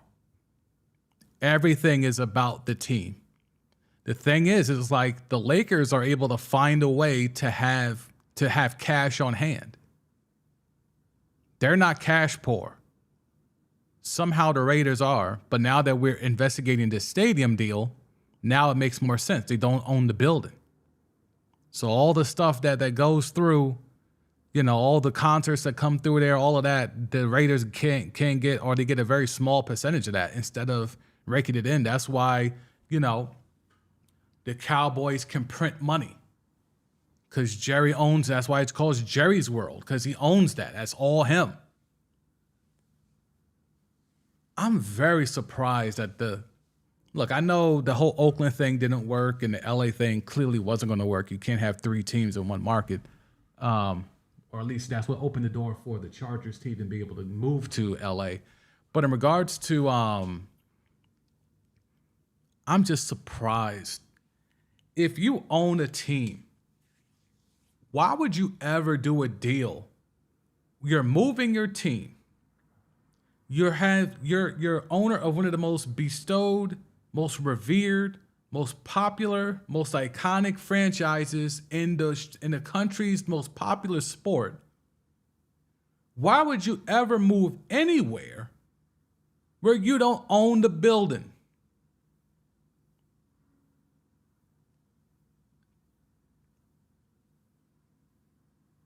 Like, unless you're so cash poor, which is certainly starting to look like it, you're so cash poor that you can't even own the building?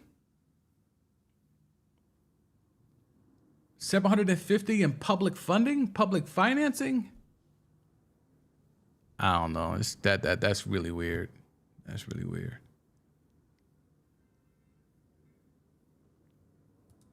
Joshua to whoever won't lowball him. Okay. I think knowing all of this, yeah, he's gonna be stuck there for a while. He's just gonna have to take whatever bread they gave him, take that little 65 guaranteed and just be happy. Take that little 65 and be happy. At least he's close to the crib, I guess. That is interesting. All right, one last story for y'all. Let me make sure I still have that. Do I still have it? And of course, as always, I appreciate y'all being here. We're coming up on the 2-hour mark. Yep. Okay. So here's the title. Then I'm going to scroll back down. Hopefully I can remember that place.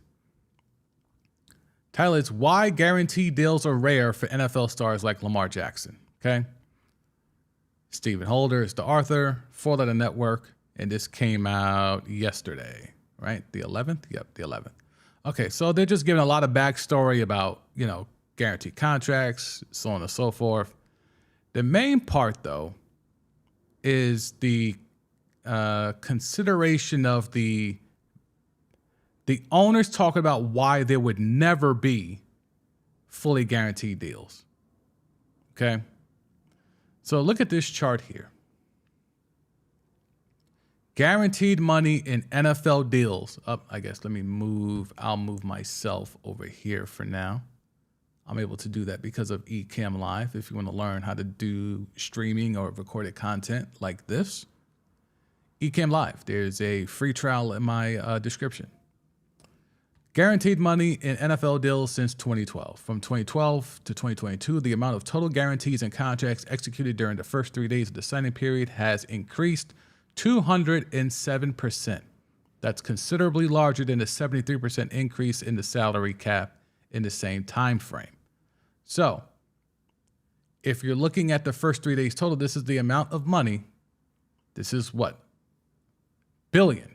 It's $1 billion in guaranteed money, right? So take that for what it is. Here's where, once we get to owners, okay.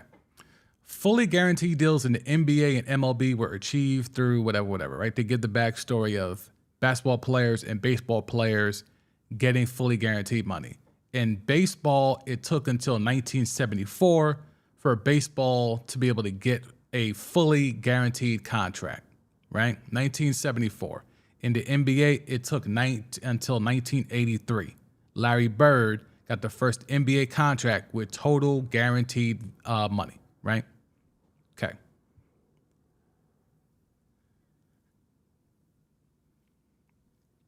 D. Morris Smith, the NFLPA executive director, right? He said on the Pivot podcast, you know, that's the podcast with Channing Frye, Ryan Clark, Fred Taylor, and those guys. Now, he's insisting that other players are trying to get similar deals after Larry Bird got those deals. So basically, he's saying that once one guy got guaranteed money, they all wanted guaranteed money. That's been the history of how the market has worked, right? Same thing in baseball. Baseball, Catfish Hunter got guaranteed money. All the guys wanted guaranteed money. Larry Bird got guaranteed money. All the guys wanted guaranteed money. However, DeMaurice Smith admits there has not always been similar insistence from elite NFL players. Quote, we get the Cousins contract.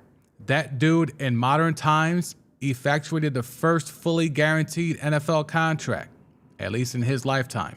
And yet, after he does his contract, we had 3 to 4 first ballot Hall of Fame quarterbacks who don't insist on guaranteed contracts.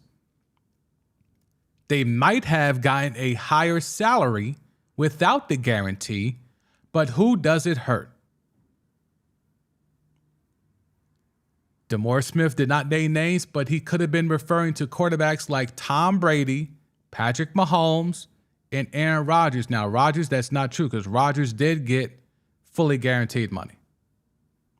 None of whom seemed to prioritize a fully guaranteed contract during their negotiations of recent years. Well, that's not true because the most recent one for Aaron Rodgers, he got fully guaranteed money. But the point is made. Brady, Mahomes, we could throw in Josh Allen, we could throw in Kyler Murray, and on and on and on. No fully guaranteed money. The NFLPA filed a grievance last year alleging collusion to keep elite quarterbacks from landing fully guaranteed contract. This is as of last year. So this is even before Lamar. Before Lamar Jackson, and having all these teams in synchronizing fashion, all stating immediately after getting the franchise tag, we're not interested. Even before all that, there was a movement by the NFLPA filing a grievance alleging collusion to keep elite quarterbacks, I'm assuming Mahomes, Josh Allen, and even Kyler Murray, from landing fully guaranteed contracts. The grievance reportedly claimed that owners during a meeting in August agreed to rebuff efforts by marquee quarterbacks to secure guaranteed contracts. I'll say it again for those in the back. The grievance reportedly claimed that owners during a meeting in August agreed, words matter, agreed to rebuff efforts by marquee quarterbacks to secure fully guaranteed deals. And it's the union's position. A union source said that owners might also be colluding against Jackson. Okay? I know that was a lot of reading, but I just wanted y'all to see that there's things we've been talking about here. The innuendo we've been throwing around here. We're not the only ones. And while we can sit here and debate till our until our ears bleed about whether or not Lamar Jackson deserves whatever. The fact of the matter is that the bar has been set. When Kirk Cousins got that fully guaranteed contract, he changed the game. And whether through collusion or whether through agents tricking their clients into just looking at the balloon number of funny money over the actual guaranteed money, it didn't happen. The market value is supposed to go up. Unfortunately, because of now, there's two sets of contracts now. You have a set of contracts where you can be Kirk Cousins, you can be Deshaun Watson, you can be Aaron Rodgers. And then there's the other set of contracts that are the more of the standard, where it's funny money attached, where you can be Josh Allen, you can be Patrick Mahomes, you can be Dak Prescott, you can be Daniel Jones, you can be Kyler Murray. That leads for a imbalanced marketplace. You're dividing and conquering your industry. That can only help owners. Dividing and conquering the work base never benefits the workers. And no matter how much money fans love to talk about how much money these players get, they're still effectively just workers. They're employees. The owners have split the base, and the players are the ones who look silly, who look foolish. So whether or not Lamar Jackson wants fully guaranteed contract, he wants bare minimum, allegedly, more guarantees than Deshaun Watson, but because this league has perpetually colluded against players getting fully guaranteed contracts, elite quarterbacks getting fully guaranteed money, now he has to either sit on a franchise tag and do the Kirk Cousins thing all over again, even though Kirk Cousins already did it. Kirk Cousins crawled so Lamar Jackson could walk. Or actually, no, let's spin it back. Kirk Cousins crawled so Deshaun Watson could walk, so Lamar Jackson could run. They're all supposed to be passing the baton of fully guaranteed contracts. But instead, we have players that allowed the market to go back to normal in Mahomes, in Josh Allen, in Kyler Murray. And it's hurt the industry. It has hurt the marketplace. Extremely problematic. I don't know if y'all have any comments on it, but I wanted to get that off just because, you know, as someone who worked in labor and has been in a union and been a high-ranking official in the union, I just find it to be really problematic that these guys, Mahomes had a chance. Mahomes had a chance and he dropped the ball. Josh Allen had a chance and he dropped the ball. Kyler Murray had a chance and he dropped the ball. Tom Brady had a chance. What was Brady? You tell me Brady's last contract wasn't even fully guaranteed?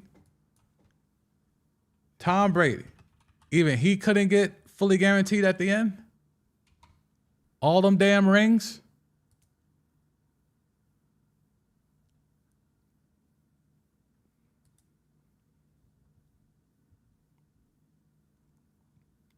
I would love to know, but we're going to have to find the Brady. Let me come off the screen here. Alexandra might be able to tell us if she's still here. Was Tom Brady's money fully guaranteed?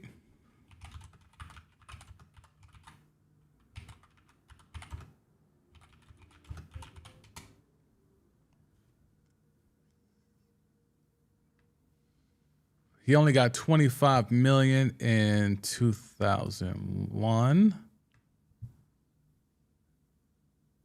Transactions, will that tell me? And he restructured his contract so much.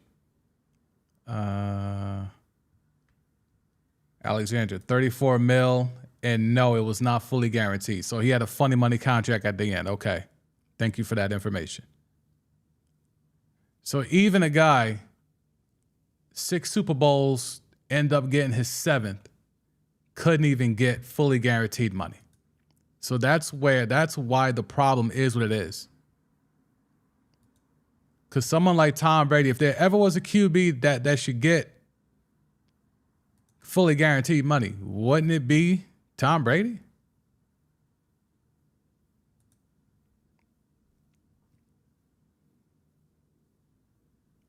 Yeah, they restructured his contract like crazy. Yeah, this is wild.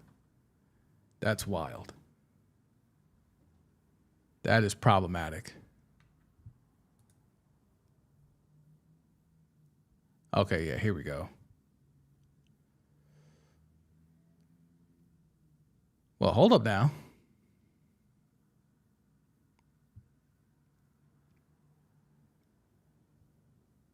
Well, according to this, well, you got 50 mil.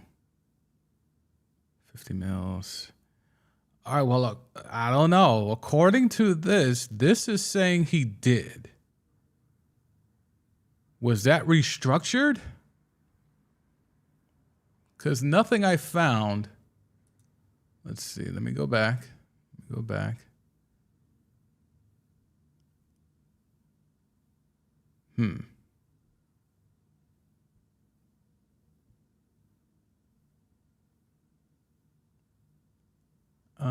Let's see.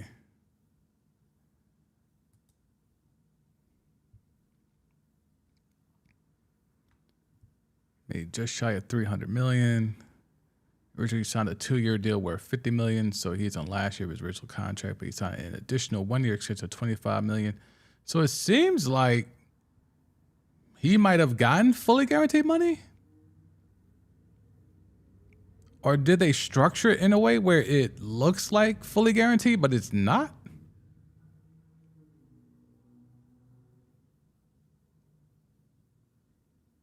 That's gonna get a year. See, this is where it shouldn't be this difficult to figure out if this man got fully guaranteed money. This is why it's funny money, because they can just hide the money and restructure it. Thank you, Alexander. You see it. Restructured several times. Like, they're trying to make this money look like it was guaranteed, but to Alexander's earlier point, I don't think that this was fully guaranteed. They may be playing funny money with it just to make it look like it in hindsight, but yeah, I'm not rolling.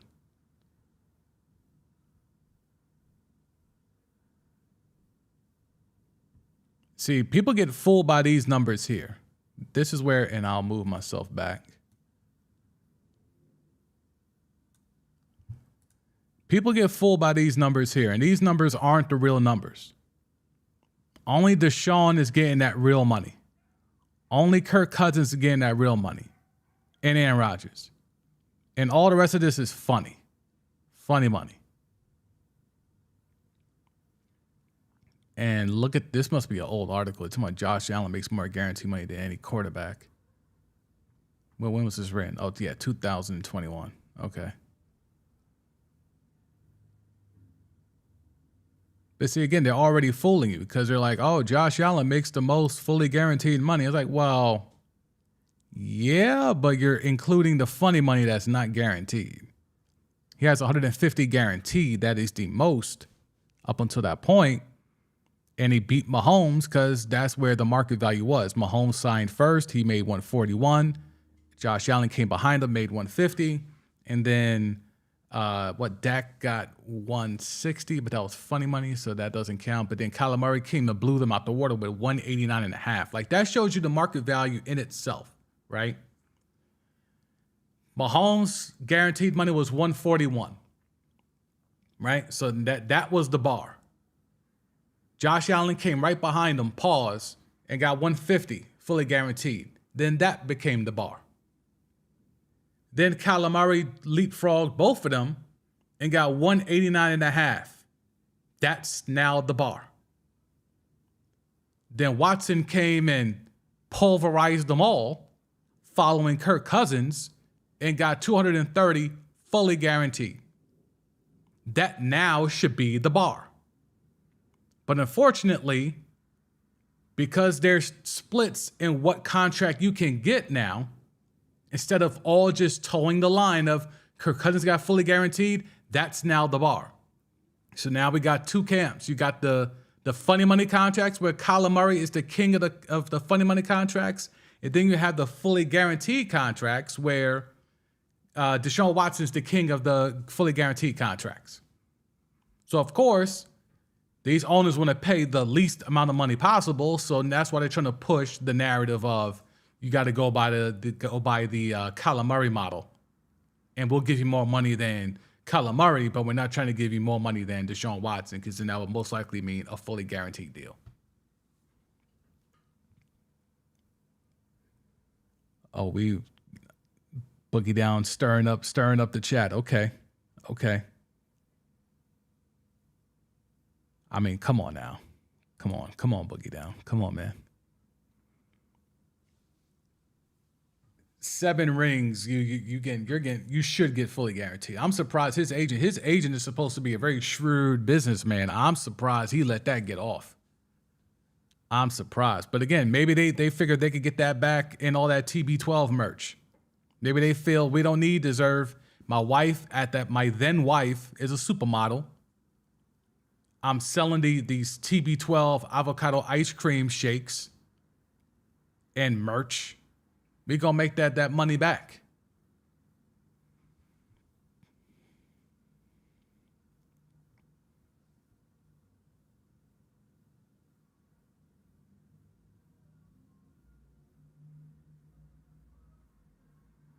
Yeah, Tom's going to make buku money whenever he decides. He has to decide to go to the booth. Yes, he has to decide. Like he's been ducking that job. But yeah, his money, his TV money is crazy. Ain't like $300 million? Yeah, he's set to make $375 million over 10 years. $375 million over 10 years. Crazy. All right, let's see. We'll go there. Let's see.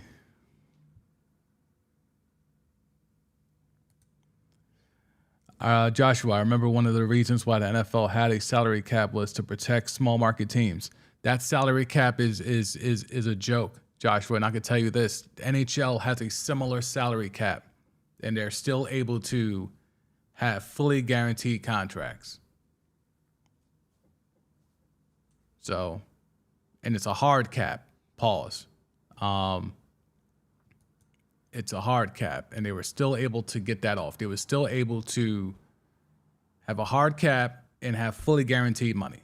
But for some reason, the NFL, which generates a lot more money, and it's way more popular than hockey, is able to do it. So, and the small market teams in hockey are able to win just as much as the large market teams. But, it is what it is.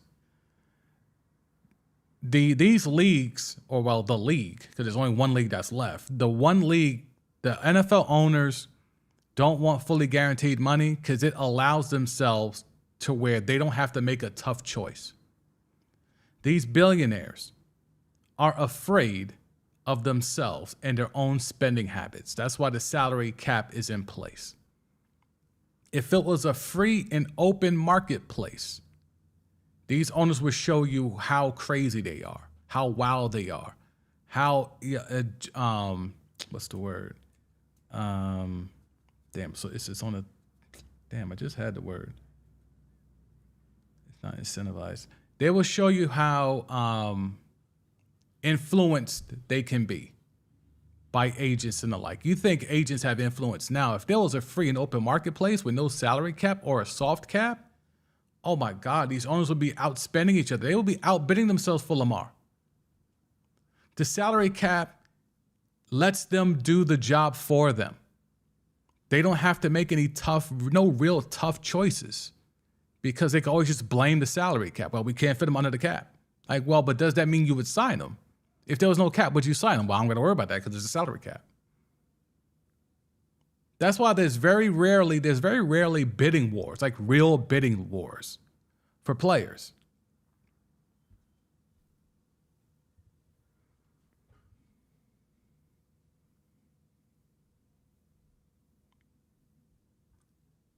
Oh, y'all have been great in the chat. I appreciate y'all. Let's see. Yeah, it's about that time. I will give it a few more minutes. I appreciate those who were able to pull up. I appreciate y'all see that there. We got 350 subscribers. We're doing well. Videos are performing well. So thank y'all for that. Let's see, where do we want to go? I think that was my last story, right? Well, I had this draft day predictor. Maybe I'll save that for Friday because Friday doesn't seem to have a lot going on. But what this ESPN analytic website does, it allows you to pick a player, and it gives you the breakdown of where the analytics say they will be drafted. So I'm thinking this is something we can pull off on Friday. Because Fridays are normally a slow day unless there's a news dump or whatever. But I think like that might be something we could do for that.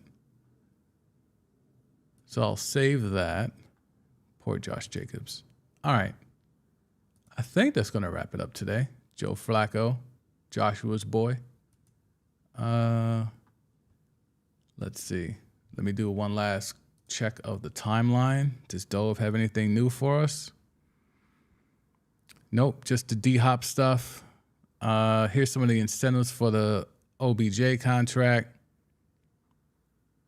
If he gets 60 catches, he gets $1 million. If he gets 1,000 yards, he gets $1 million. If he gets at least 9 touchdowns, it gets him $1 million. So that 15 mil can get to 18 million relatively easy.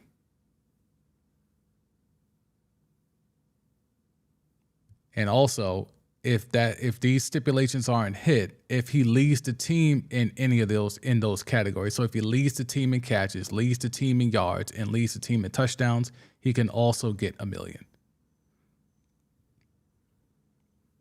So there's that. I think we're done.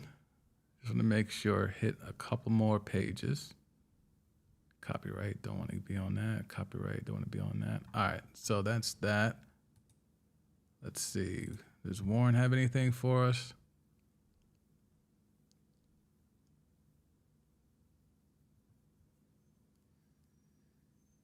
This is interesting. He just tweeted this. Record versus playoff teams last year.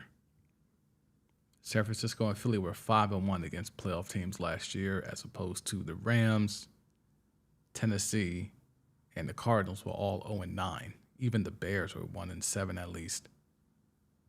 Interesting. I'm really enjoying Warren Sharp. He's doing some good content. We'll check Ari, and if Ari don't got nothing, then we're up out of here. Yep, Ari don't got nothing. All right, y'all. That'll do it for myself. I appreciate y'all for pulling up. If you haven't dropped a like, drop that like already. If you haven't subscribed, subscribe to the channel. We'll be here again for a Thursday afternoon edition of Timeline T. I am your host. You see it up there in the corner at the Sam D. So for Timeline T, I am Sam Duzme Jr. I'll holler at y'all tomorrow. Thank you so much for participating. Thank you so much for jumping in the chat. I appreciate every single one of y'all for helping me build this thing and getting it off the ground. Thank you so much. I will check y'all for tomorrow. Peace. Peace, Alexandra. I see you. Peace.